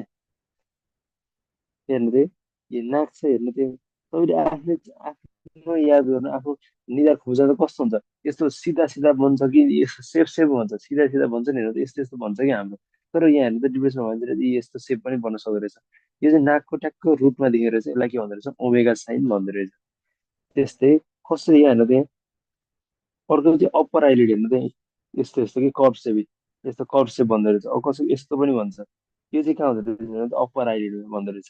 यसलाई के भन्दो रहेछ, भेगा र फोल्ड भन्दो रहेछ। भनेपछि अब तपाईँहरूले यो यसबाट के दुईवटा कुरा बुझ्नु पऱ्यो कि डिप्रेसनको चाहिँ साइनहरू पनि हुँदो रहेछ। के साइन भन्दाखेरि एउटा ओमेगा साइन, अर्को के रहेछ भेगा र फोल्ड भन्ने हुँदो रहेछ। ओमेगा साइन भने नाकको डाँडीमा देखिने, नाकको यो रुटमा, भने अर्को चाहिँ अप्पर आइलिडमा देखिने चाहिँ के भयो, भेगा र फोल्ड भयो है त। ठिक छ, यो लिइहाल्नु त ल सर। र यहाँ हेर्नु, चित्र हेर्नु, यहाँ हेर्नु, यो चाहिँ मैले पिक्चर पनि राख्दैछु तपाईँहरूको लागि भनेर, त्यसरी चित्र हेर्ने ट्याक्क, अनि अब बुझ्ने है त। यस्तो हुँदो रहेछ, अब आफ्नो नभए चाहिँ देख्न मिल्दैन, त्यही भएर बुझ्नु पर्यो है त।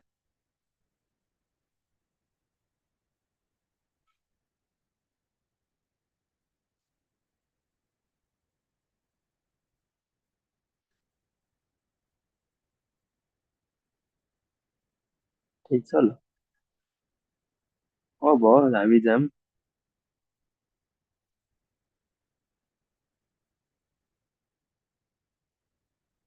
ल हेर्नु, अब साइकोलोजिकल, हाम्रो बायो साइको सोसल भनेको थियो नि त, मैले यहाँ ट्राइङ्गल बनाएर पढाएको थिएँ तपाईँलाई हिजो होइन, यसरी बायो साइको सोसल भनेको थिएँ नि त मैले होइन।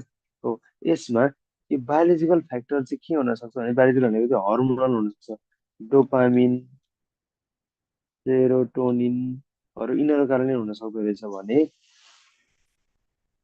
डोपामिन सेरोटोनिनहरू कारणले हुन सक्छ बायोलोजिकल भने। साइकोलोजिकल फ्याक्टर चाहिँ के हुन सक्दो रहेछ भनेर चाहिँ एरोन बेक भन्ने मान्छेदेखि ट्रायड दिएर रहेछ। के ट्रायड भने होपलेसनेस, हेल्पलेसनेस र वर्थलेसनेस भन्ने तिनवटा ट्रायड दिएर रहेछ। यो तिनवटा ट्रायड चाहिँ साइकोलोजिकली आफूलाई फिल भइरहेछ भने,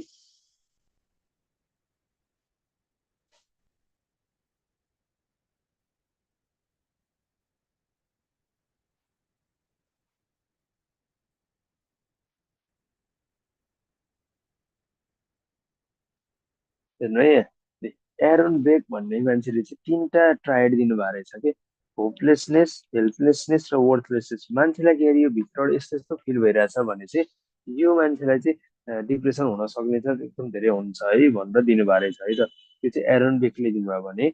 लास्ट कुरा आउँछ सोसल फ्याक्टर। सोसल फ्याक्टर के हुन सक्छ भने रिलेसन ब्रेकअप भयो, ब्रेकअप भयो, कसैको चाहिँ एकदम घरमा झगडा परे परे गर्ने भनेर रिलेसनसिप इस्यु हुन सक्छ, कसैको कसैको एकदम पैसा नभएर पैसा मात्रै तनाव लिएर त्यसले गर्दा नि हुनसक्छ डिप्रेसन भने। कसैलाई चाहिँ जागिरै नपाएर होइन, एकदम एक्लो भएर त्यसो गर्दा नि डिप्रेसन हुन सक्ने रहेछ है त। भने चाहिँ हेर्दा तिनवटा ट्राई गर्दा लास्टमा के भयो, डिप्रेसनमा गयो मान्छे है त। ठिक छ,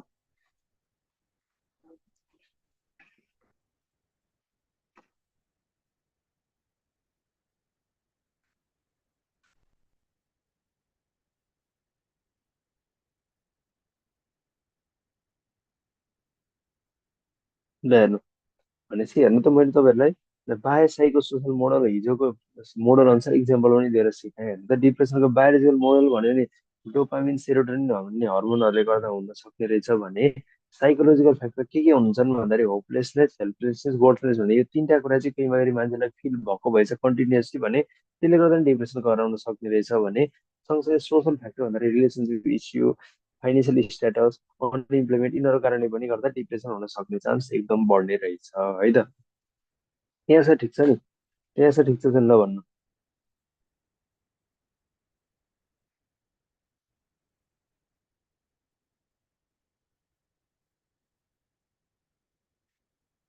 यहाँ छ बुझाएको छ ल भन्नु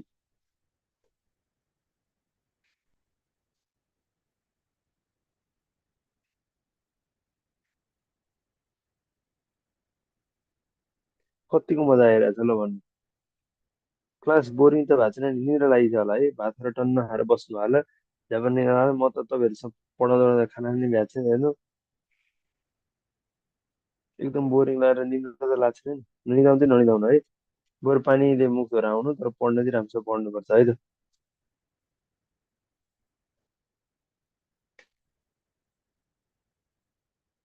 मैले नै खाना खानै भएको छैन नि अब पढाउनु परिहाल्यो 8 बजे क्लास छ अनि अब कति खाना खाने मेरो खाना खाने भएको छैन अब क्लास सकाएपछि खानुपर्छ खाना चाहिँ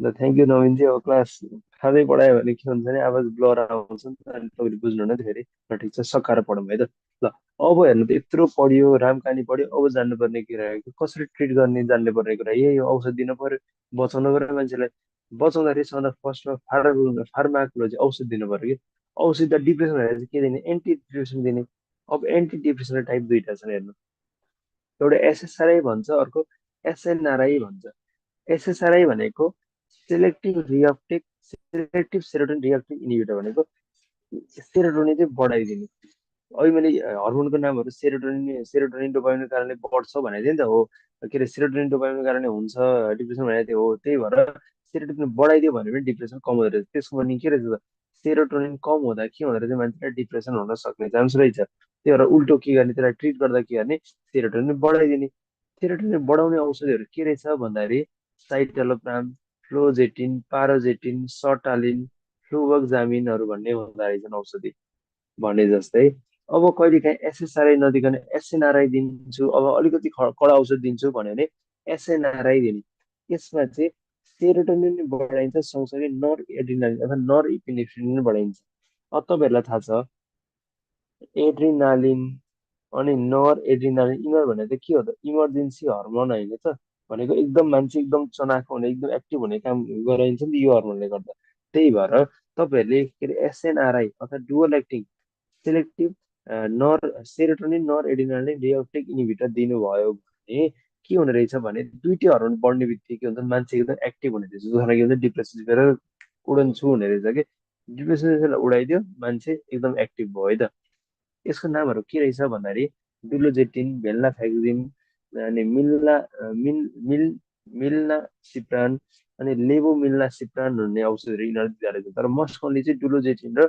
भेल्नाफ्याक्सिन हो है त औषधि हो भने ठिक छ अब आयो फार्माकोलोजिकल सकेपछि के आयो अब साइकोलोजिकल ट्रिटमेन्ट आयो है त साइकोलोजिकल ट्रिटमेन्ट के दिने भन्दाखेरि सिबिटी कग्नेटिभ बिहेभियर थेरापी दिन सकिँदो रहेछ भनेको एकदम कुन बिहेभियरमा चाहिँ काम गर्नुपर्छ भन्ने कुरा ट्याक्क हेरेर त्यही कुरालाई चाहिँ करेक्सन गर्न सकिन्छ है त मान्छे ठिक छ अर्को इन्टरपर्सनल साइकोथेरापी भनेको यो डिप्रेसन भएको मान्छेले के हुन्छ एकदम कोहीसँग बोल्दै नबोल्ने इन्ट्रेक्सन एकदम कम गर्ने हुन्छ नि त त्यसलाई अभोइड गर्न के गर्न सकिन्छ भने इफेक्टिभ कन्ट्रिब्युसन अथवा सिकिङ हेल्प सिक गर्ने बिहेभियर उठान गर्नलाई चाहिँ केही कुरा चाहिँ साइकोथेरापीहरू गर्न सकिने रहेछ त्यसै गरी सोलुसन फोकस थेरापी भन्ने गर्न सकिने रहेछ भनेको यसको रोग हो यो हो यसलाई ट्रिट यसरी गर्ने भन्न नि सकिने रहेछ है त ठिक छ अझै साइकोडाइनामिक साइको एनालाइटिकल थेरापी भन्ने नि दिनु हुँदो रहेछ हेर्नु त यति यति बुझेर तपाईँलाई डिप्रेसन चाहिने भन्दा धेरै भइसक्यो हेर्नु त। ल अब यहाँसम्म डिप्रेसन नबुझेको कोही हुनुहुन्छ नि भन्नु ल मलाई।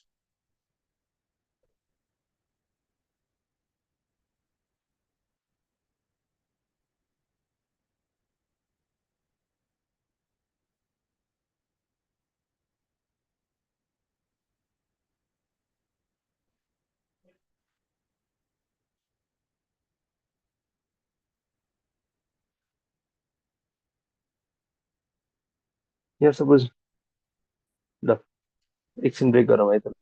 ल 2 मिनट ब्रेक गरौँ। ल यसो फ्रेस फ्रेस भएर आउनु। यसो जान मन नलागेहरूलाई यसो जानु के अरे बाथरुम साथरुम गएर आउनु। एकछिन यसो नोटहरू हेर्दै गर्नु अनि फेरि रिभाइज गरौँला है त। फेरि सुरु गरौँला।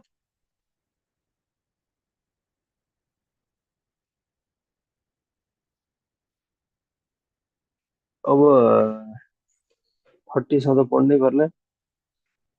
अब एउटा दुईवटा टपिक भयो भने सब बन्द गर्ने।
अब धेरै ब्रेक नगरौँ। फ्रेस हुनु पनि एकछिन हो।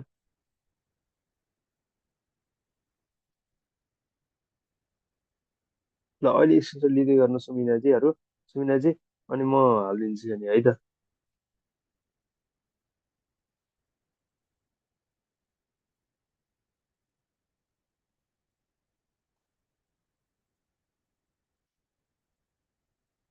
ल अब फेरि कन्टिन्यू गरौँ हामी। हामी यहाँसम्म पढ्यौँ। अब हामी पढ्छौँ बाइपोलर डिसअर्डर भन्ने है त। बाइपोलर डिसअर्डर पढ्नु भन्दाखेरि नामै त बाइपोलर दुईटा दुईटा पोलर भन्ने छ होइन। के पढ्नु भन्दाखेरि फर्स्टमा चाहिँ नर्मल भन्ने कुरा पढाउनु। नर्मल मोडको अर्को मिनिङ मेडिकल टर्म। नर्मल मोडलाई मेडिकल टर्म भन्नु भने युथाइमिया भन्दो रहेछ हेर्नु है। नर्मल मुडलाई मेडिकल टर्ममा के भन्छ भनेर क्वेसन आयो भने भन्नु पर्यो युथाइमिया भनेर है त। ठिक छ। युथाइमिया भन्दो रहेछ।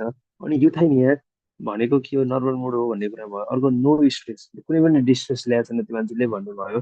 सँगसँगै नो डिसफङ्सन कुनै पनि डिसफङ्सनालिटी छैन एकदम हरेक कुरा नर्मल गइरहेछ भन्ने कुरा बुझ्नु पर्यो। तर कहिलेकाहीँ यही मुड चाहिँ फरक भयो कहिले बढ्ने कहिले घट्ने। कहिले हाइपो मेनियामा गयो कहिले चाहिँ डिप्रेसनमा गयो भने त्यसलाई के भन्छ बाइपोलर डिसअर्डर भन्छ हेर्नु है यहाँ। एउटा ग्राफ बनाउँछु म तपाईँहरूलाई। ल हेर्नु यस्तो कि यो भयो भने यो माथि गयो कहिले कहिले तल गयो। माथि गयो भने मेनिया भयो।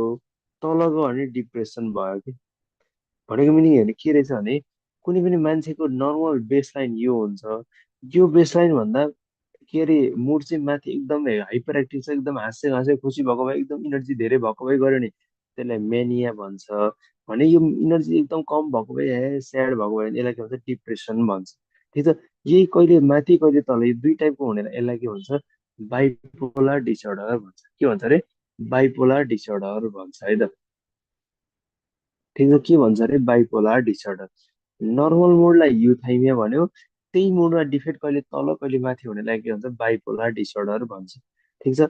अब बाइपोलर डिसअर्डर हामीले हेर्नु त डिप्रेसनमा के हुन्छ भने अहिले भर्खर हेर्नु त त्यत्रो डिएसएम आइसिडिएल छ त्यत्रो भन्यौँ भने अब हामीले जान्नुपर्ने कुरा के हो मेनियामा चाहिँ हुन्छ के त भन्ने कुरा जान्नु पर्यो। मेनिया भने चाहिँ के रहेछ भने एकदम ह्याप्पी अथवा एलेटेड उठ एकदम हाई भएको मुड अथवा इरिटेबल मुड भनेको केही कुरा चाहिँ एकदम धेरै इरिटेट हुने रिसाउनु पर्ने एकदम हाइपर एग्रेसिभ त्यो कुरा नि बढी हुने कि नर्मल हुने भन्दा बढी भने त्यसलाई मेनिया भन्छ।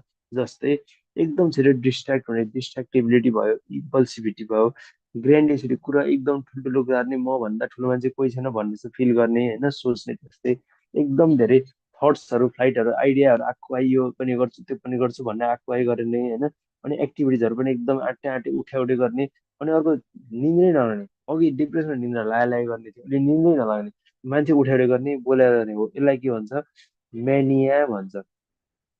अब डिप्रेसन पनि हुनसक्यो मेनिया यो नर्मल भन्दा कहिले तल कहिले माथि कहिले मेनिया हुन्छ मान्छे र कहिले डिप्रेसन हुन्छ यसलाई के भन्छ बाइपोलर डिसअर्डर भन्छ यति कुरा तपाईँहरू बुझ्नु पर्यो। अब मेनियामा के हुन्छ भने मैले त्यहाँ हेर्नु त पोइन्टमा लेखाएको छु के हुन्छ त डिस्ट्राक्टिबिलिटी हुन्छ इम्पल्सिभिटी हुन्छ ग्रेन्डियोसिटी हुन्छ एकदम धेरै आइडियाजहरू आउँछन् एक्टिभिटी हुन्छ निन्द्रै लाग्दैन बोल्याले गर्छ यस्तो कुराहरू केमा पर्छन् मेनियाको फिचर्समा पर्छन्। हो यो दुइटा कहिले मेनिया कहिले डिप्रेसन दुइटै हुनलाई के चाहिँ के भन्छ बाइपोलर डिसअर्डर भन्छ। अब हामीले जान्नुपर्ने कुरा के हो भन्नुहुन्छ भने कसरी बाइपोलर डिसअर्डरलाई ट्रिट गर्ने कसरी बाइपोलर डिसअर्डरलाई ट्रिट गर्ने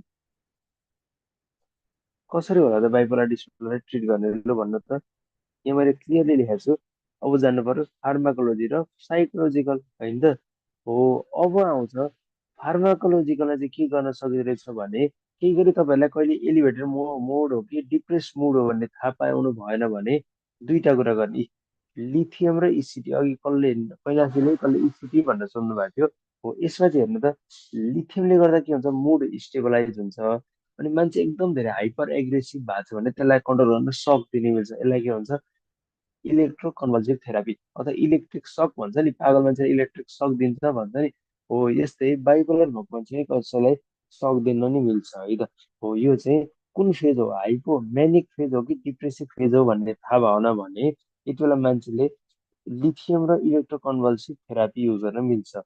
तर यसको मिनिङ के त भन्नुहुन्छ भने लिथियमले चाहिँ के गराउँदो रहेछ भने मुड स्टेबलाइज गराउँदो रहेछ अनि मेनिया एकदम हाइपर एक्टिभ छ भने यति बेला चाहिँ मेनिक फेज मेनिया भइरहेछ मान्छे भने ट्याक्क थाहा पायौँ भने भ्यालपोरिडासेप कार्बामाजेपाइन अथवा एनी एन्टिसाइकोटिक दिन मिल्ने रहेछ भने डिप्रेसनमा गइरहेछ त्यो मान्छे भनेर थाहा पाइयो भने चाहिँ ल्यामोटिग्रिन अथवा एनी एन्टी डिप्रेसन दिन मिल्ने रहेछ है त।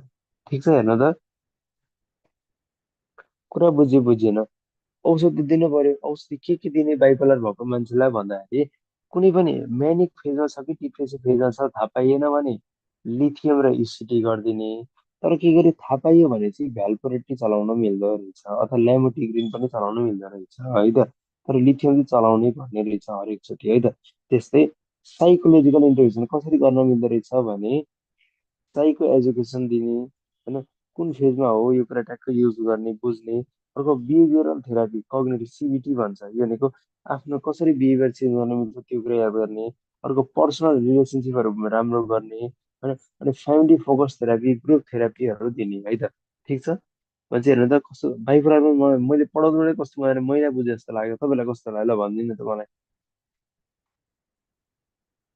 बाइपोलर मलाई त पढाउँदैन मैले कन्ठ भइसक्यो जस्तो लागेको छ मलाई तपाईँहरूलाई कतिको बुझ्नु होला भन्नु बाइबल यति हो तपाईँलाई बाइबल चाहिने यो त धेरै चाहिँदैन है त। सजिलो छ नर्मल भन्दा कहिले माथि कहिले तल उठ्छ त्यही कुरा चाहिँ बुझ्ने।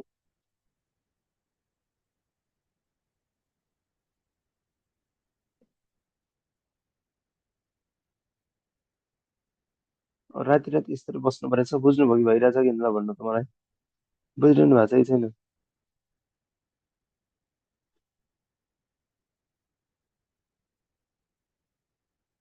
त बोल्नै छोड्नु त निदाउनु भयो क्या सबैजना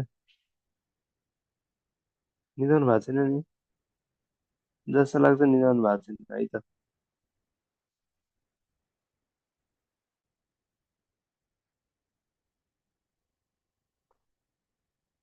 ल ठिक छ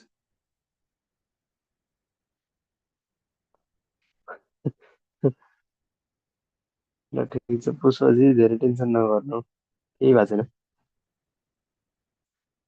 ल अब हामी अब यो एकचोटि यो स्क्रिनसट लिइहाल्नु है त तपाईँहरूले। यो बाइबलको सर स्क्रिनसट लिनु त छिटो। बाइबलको छिटो स्क्रिनसट लिनु अनि म फेरि अर्को टपिकै जान्छु है त। अर्को टपिक चाहिँ बवाले टपिक पढ्न लाग्छौँ अब हामी।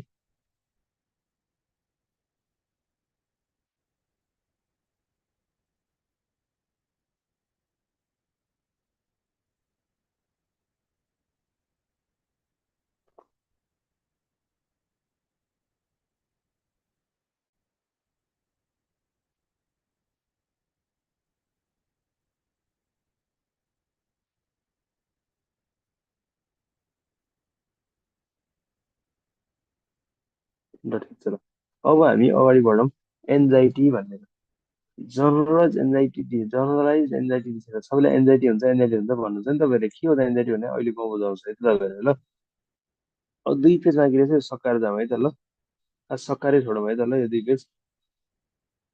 हुन्छ नि होइन यो 2 पेज रहेछ यो 2 पेज सकाऊँ है के भन्नुहुन्छ तपाईँहरू।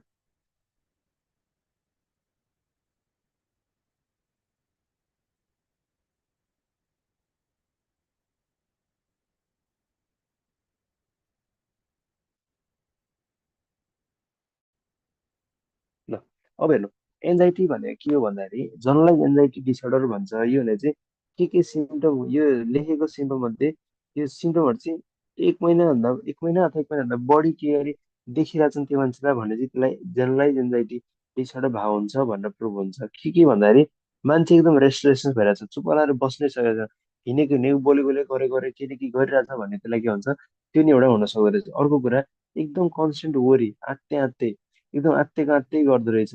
अनि चुप लागेर रिल्याक्स गरेर बसिरहेको छ इरिटेबल भएको भए गर्ने रिसाई गर्ने निन्द्रा लाग्दै नलाग्ने होइन यस्तो सिम्टमहरू चाहिँ 1 महिनाभन्दा बढी छ भने यसलाई के भन्छ जनरलाइज भनेर भन्दो रहेछ। अब हेर्नु यो कुरा तपाईँले कतिलाई दिनुहुन्छ कतिलाई एन्जाइटी भएको छ भनेर भनिरहँदैन आफैले एन्जाइटी त भयो भनेर डायग्नोस गर्छ तर कसैलाई पनि थाहा हुँदैन एन्जाइटी के हो भनेर। एन्जाइटी आज एक दिन हुँदैन एन्जाइटी हुँदैन। एन्जाइटी हुन लागि के गर्नु पर्छ मोर देन 1 मन्थ 1 मन्थ अथवा मोर देन 1 मन्थ चाहिँ हुनै पर्छ है त। ठिक छ। यो के हुनु पर्दैन एकदम आत्तेको आत्ते बस्नै नसक्ने इरिटेट भएको भए गर्ने हुँदो रहेछ। अब यो भएपछि अब उपचार त गर्नु पर्यो। उपचार कसरी गर्ने भन्दाखेरि एउटा एसएसआरआई दिने मिल्दो रहेछ पारोजेटिन सर्टालिनहरू दिने मिल्दो रहेछ भने अर्को हेर्नु त बेन्जोडाइजेपाइनहरू नि दिनु मिल्दो रहेछ है त। के दिनु मिल्दो रहेछ रे बेन्जोडाइजेपाइनहरू नि दिनु मिल्दो रहेछ।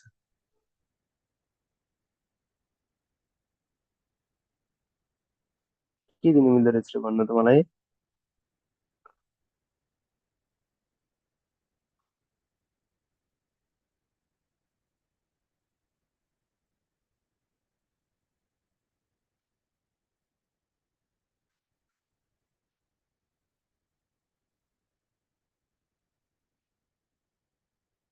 हेर्नु हेर्नु है अब एसएसआरआई पनि दिनु मिल्यो बेन्जोडाइजेपाइन दिनु मिल्यो अर्को बुस्पिरोन भन्ने औषधि रहेछ अर्को प्रिगाबलिन भन्ने पनि दिनु मिल्ने रहेछ।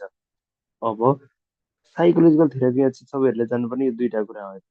एउटा यो माइन्डफुलनेस भन्ने जान्नु पर्यो अर्को कग्निटिभ भन्ने जान्नु पर्यो। तर अरू पनि कहिले कहिले इम्पोर्टेन्ट हुन सक्छ जेपिएमआर भन्छ ज्याकब्सन्स प्रोग्रेसिभ मसल रिल्याक्सन टेक्निक तर यो चाहिँ खासै तपाईँलाई चाहिन्न। त्यहाँदेखि चाहिँ सिबिटी भन्न सक्दैन कग्निटिभ र माइन्डफुलनेस भन्न सक्दैन यता अरू केही पनि चाहिन्न तपाईँहरूलाई। ल यसो इन्सर्ट गरिहाल्नु त ल तपाईँहरूले। अब यसमा खासै धेरै बुझ्ने नयाँ कुराहरू नभएर मैले तपाईँलाई अलिअलि फास्ट फास्ट गराउन खोजेँ है त। ठिक छ। ल योभन्दा पछि अब फेरि अगाडि बढौँ हामी। ल यो स्क्रिनसट गरिहाल्नु छिटो स्क्रिनसट गर्नु। स्क्रिनसट त चिक्क थिचे त भइहाल्यो स्क्रिनसट होइन र।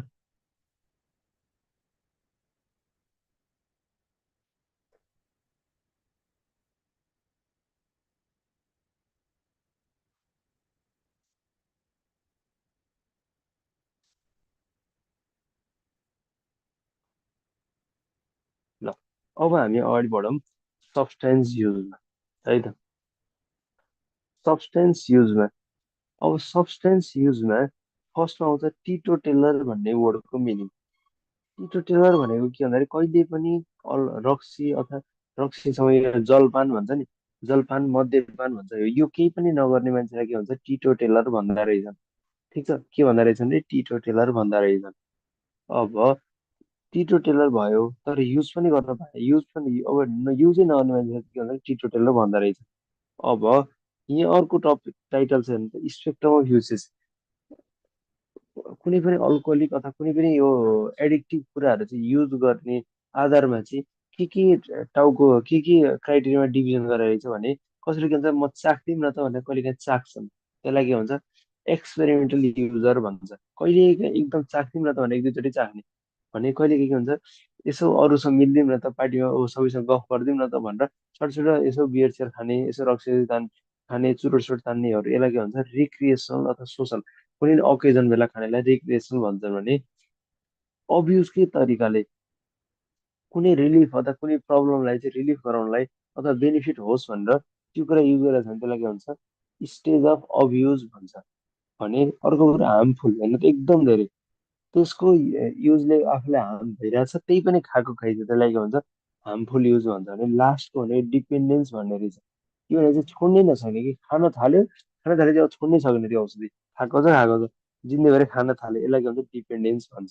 त्यसरी त चारवटा कुरा पाँचवटा कुरा आयो त युजको आधारमा यसो अक्कल झोकल यसो ट्राई गरिदिउँ न त भनेर खाएको कुरालाई एक्सपेरिमेन्टल युजर भयो, अरूसँग मिल्नलाई खाएको कुरालाई रिक्रिएसनल अथवा सोसल युजर भयो होइन। यसले गर्दा केही कुरालाई रिलिफ हुन्छ भनेर खाएकोलाई स्टेट अफ एब्युज भयो।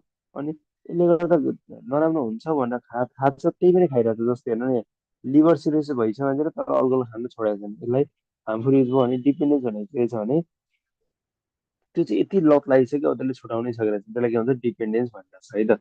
ठिक छ, अब हामीले बुझ्नुपर्ने कुरा यो हो हेर्नु डिपेन्डेन्सको फिचरहरू के हुन्छ त भन्ने कुरा जान्न परेन। के हुँदो रहेछ भने डिपेन्डेन्सको फिचर सबभन्दा फर्स्ट क्रेभिङ हुँदो रहेछ। भनेको यति धेरै क्रेभ हुन्छ कि उसलाई सास फेर्न धेरै र हरेक कुरा गाह्रो हुन्छ कि फिजियोलोजिकल एक्टिभिटीहरू सबै एकदम स्लो हुन्छन्, उसले सोचेको जस्तो नर्मल भन्दा फरक हुने भएर त्यसको लागि पनि उसलाई आउँछ त्यो कुरा चाहिन्छ भने त्यसलाई के भन्छ क्रेभिङ भन्छ।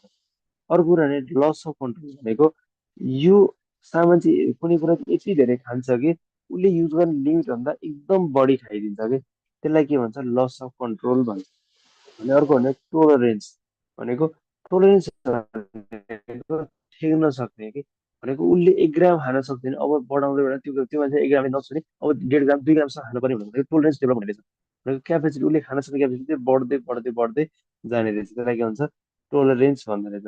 अर्को कुरा विथड्रल डिपेन्डेन्स भएको मान्छेकोबाट चाहिँ त्यो कुरा छट्ट छिनिदियो भने त्यसले गर्दा धेरैवटा सिम्टम देखिने रहेछ त्यसलाई के भन्छ विथड्रल भन्दो रहेछ। अर्को कुरा सेलियन्स भन्छ यो भने चाहिँ के हो भने सब्सटेन्स चाहिँ यति धेरै इम्पोर्टेन्ट भइसक्यो कि त्यो मान्छेलाई चाहिँ त्योभन्दा बाहेक अरूलाई केही कुरा मतलब हुँदैन कि त्यही मात्रै कुरा मतलब हुन्छ त्यसलाई के भन्छ सेलियन्स भन्दो रहेछ। अनि लास्टमा है भोलियोस् है त हो यो मध्ये केही गरी छवटा मध्ये तिनवटा अथवा तिनवटा भन्दा बढी र 1 महिनाभन्दा बढी कुरा 1 महिना अथवा 1 महिनाभन्दा बढीसम्म यो कुरा देखिरहेको छ यसलाई के भन्छ अल्को केही कुराको डिपेन्डेन्स अथवा सब्सटेन्स डिपेन्डेन्स भन्न मिल्ने रहेछ है त। हेर्नु ल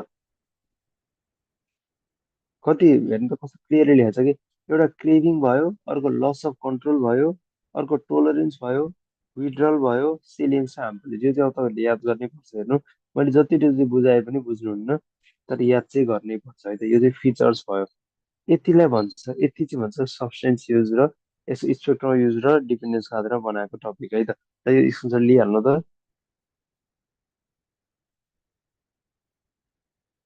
स्क्रिनसट लिइहाल्नु त छिट्टो अनि हामी फेरि अगाडि बढ्छौँ है त। योभन्दा पछाडि अब हाम्रो यही एउटा चाहिँ भाइ छ यसमा अब तपाईँहरूलाई चाहिने कुरा मात्रै म भनिदिन्छु है त। अब अल्कोहल अल्कोहल भनेको एकदम मोस्ट कमनली एब्युज सब्सटेन्स हो कि होइन हो नि हो यसले गर्दा के प्रब्लम ल्याएको छ भन्नुहुन्छ भने सबभन्दा फर्स्टमा त विथड्रल प्रब्लम हुन्छ। खान थालेपछि बानी परेपछि त्यो झिक्नै सकिन्न त्योबाट निकाल्नै सकिन्न यसले गर्दा साइकोटिक सिम्टम देखिन्छ। अनि सँगसँगै यसले यो साइकोटिक्स यति सिभियर हुन्छ कि मान्छेलाई हस्पिटल एडमिट गरेर अरू अरू धेरै कुराहरू जस्तै लिभर सिरोसिस भयो लिभर ड्यामेज भयो भने लिभर ड्यामेज सम्बन्धी उपचार गर्नु पर्यो होइन अपरेसन गर्नु पर्यो। त्योले गर्दा अपरेसन हुन्छ भने चाहिँ सिक्वेन्स भयो कि पहिला लत लाग्छ लत लागेपछि विड्रल हुन्छ विड्रल सिम्टम हुन्छ विड्रल सिम्टम पछि साइकोसिस हुन्छ अनि गर्दा के हुन्छ अल्कोहल रिलेटेड इमर्जेन्सी हुँदो रहेछ। अब यहाँ हेर्नु विड्रल रिलेटेड प्रब्लम्सहरूमा के रहेछ भन्दाखेरि त्यो मान्छेलाई लतलाई डिपेन्डेन्स भइसक्यो त्यो मान्छेसँगबाट रक्सी चाहिँ अल्कोहल डिपेन्डेन्स भएको छ। अल्कोहल छुटाउन खोज्यो भने एक दिनमा यो छुट्टाएको एक दिनमा के देखिने रहेछ भने एकदम मुटु छिटो छिटो धड्किने, पसिना पसिना आउने, काम्ने, निद्रा नलाग्ने, एकदम इरिटेट हुने, रेस्टलेस हुने, अनि निद्रा सुतेको मान्छे नि बिउ चाहिँ सुत्ने बिउ आँखा खोल्या खोले गर्ने यस्तो देखिने रहेछ एक दिनसम्म। एक दिन भन्दा पछाडि अर्को एक दुई दिनसम्म चाहिँ के देखिने रहेछ, सिजरै आउने रहेछ त्यो मान्छेलाई। त्योभन्दा पछाडि के आउने रहेछ भन्दाखेरि त्यो त डिलिरियम ट्रेमरहरू आउने रहेछ त्यहाँ कस्तो डेन्जर कुराहरू है त। अर्को यहाँ अलिकति एक्स्ट्रा कुरा लिलीपुटियन हेलुसिनेसन भन्छ भनेको। लिलीपुटियन त सानो सानो हुन्छ, everything looks very small is a component of delirium tremens भन्छ नि।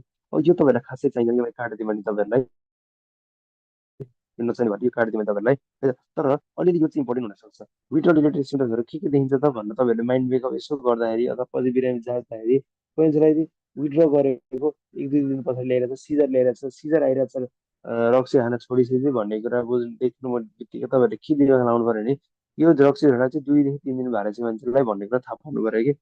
अनि त्यो त बाहेक अनि अब अझै एकदम उसले सम्झिनु नि सब पहिला के भएर सम्झिनु पनि सकिरहेको छैन ऊ एकदम आफ्नै दुनियाँमा बाँचिरहेको छ, त्यस्तो एकदम जिउ कामै कामै छ भने त्यसलाई त्यो चाहिँ तिनै पानीले ल्याएको रहेछ भन्ने कुरा बुझ्नु पर्यो तपाईँहरूले है त।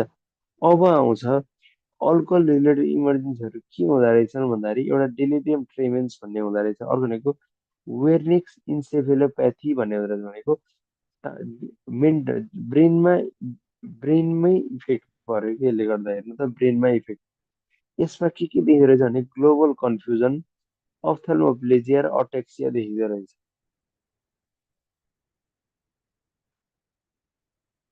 यो त मैले तपाईँहरूलाई क्लियरली लेखेको छु। ग्लोबल कन्फ्युजन, अप्थेल्मोप्लेजिया र एटेक्सिया। एटेक्सिया के हो, हात आफै काम्ने है त। अनि के भइरहेको छ आफूले पेन समात्न नजान्ने, लेख्न नजान्ने, आफूले जानेको नै नजान्ने, यसलाई अटेक्सिया भन्छ भने अप्थेल्मोप्लेजिया भनेको हाम्रो आँखाभित्रबाट दुध जस्तो फिल हुने आँखालाई है त। अनि एकदम मान्छे कन्फ्युज हुन सक्छ, यसलाई भन्छ अल्कोहल रिलेटेड इमर्जेन्सीमा वेनिक सेन्सिबिलिटी पर्छ। यसमा धेरै सिम्टमहरू र लास्टमा आउँछ साइकोसिस। कोराकास अफ साइकोसिस भन्नेमा छ भने यो अरू खासै तपाईँहरूलाई चाहिँदैन है त, यो चाहिँ खासै तपाईँलाई चाहिँदैन। ठिक छ। अब मेन चाहिने तपाईँलाई भने के हो भने म्यानेजमेन्ट कसरी गर्ने त। म्यानेजमेन्ट कसरी गर्ने त भन्दाखेरि सबभन्दा फर्स्टमा ड्रग अफ चोइस भनेको के रहेछ भने त बेन्जोडाइजेपाइन रहेछ।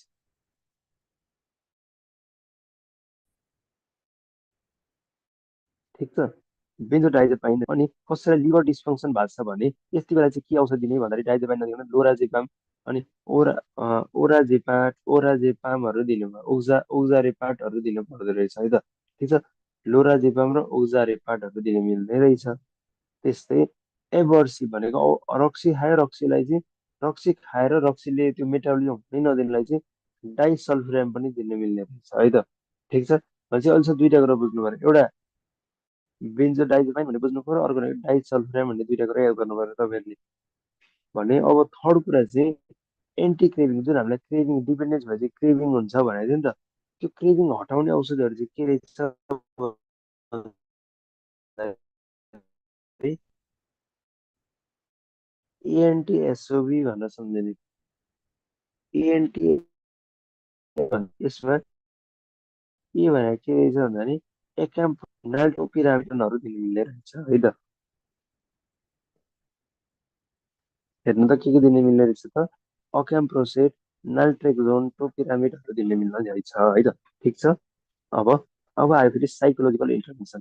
कसरी साइकोलोजिकल इन्टरभेन्सन गर्ने भन्दाखेरि हामी फ्रेम्स भन्न सक्छौँ, फ्रेम भन्न सक्ने भनेको फोटो फ्रेम भन्न सम्झिने। गर्लफ्रेन्डलाई बोयफ्रेन्डलाई के गिफ्ट दियो भन्दाखेरि फोटो फ्रेम भन्न सम्झिने। के फ्रेमको मिनिङ चाहिँ के छ भन्दाखेरि एउटा भनेको फिडब्याक, कस्तो भइरहेको छ त्यो मान्छेलाई, बिरामीलाई कस्तो फिल भइरहेको छ भनेर सर फिडब्याक लिने। अर्को भनेको जो मान्छेले जो मान्छे बिरामी छ उसँग चाहिँ आफू एकदम मेरै मान्छे हो भन्ने यसरी ट्रिट गर्ने रेस्पेक्टफुलनेस। अर्को भनेको एडभाइस दिने। अनि अर्को भनेको मेनु भनेको धेरैवटा त्यो रक्सी नखाइकन अरू अरू कुरा कसरी खुवाउन सकिन्छ भने अरू अरू कुरामा बानी पार्न खोज्ने।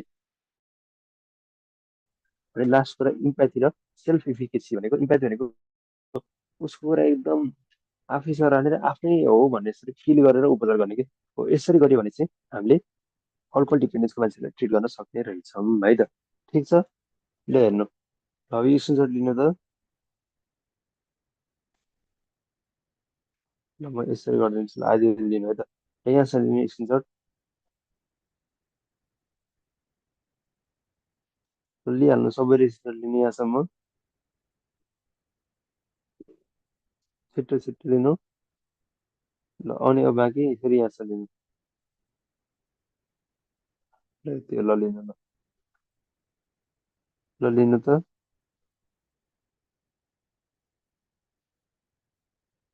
ल अब मान्छे आज हाम्रो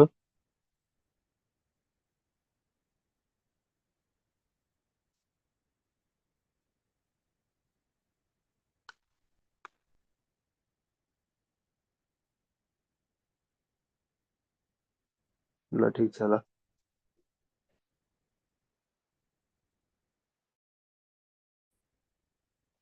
ल अब आज हामीले यति गरौँ है त।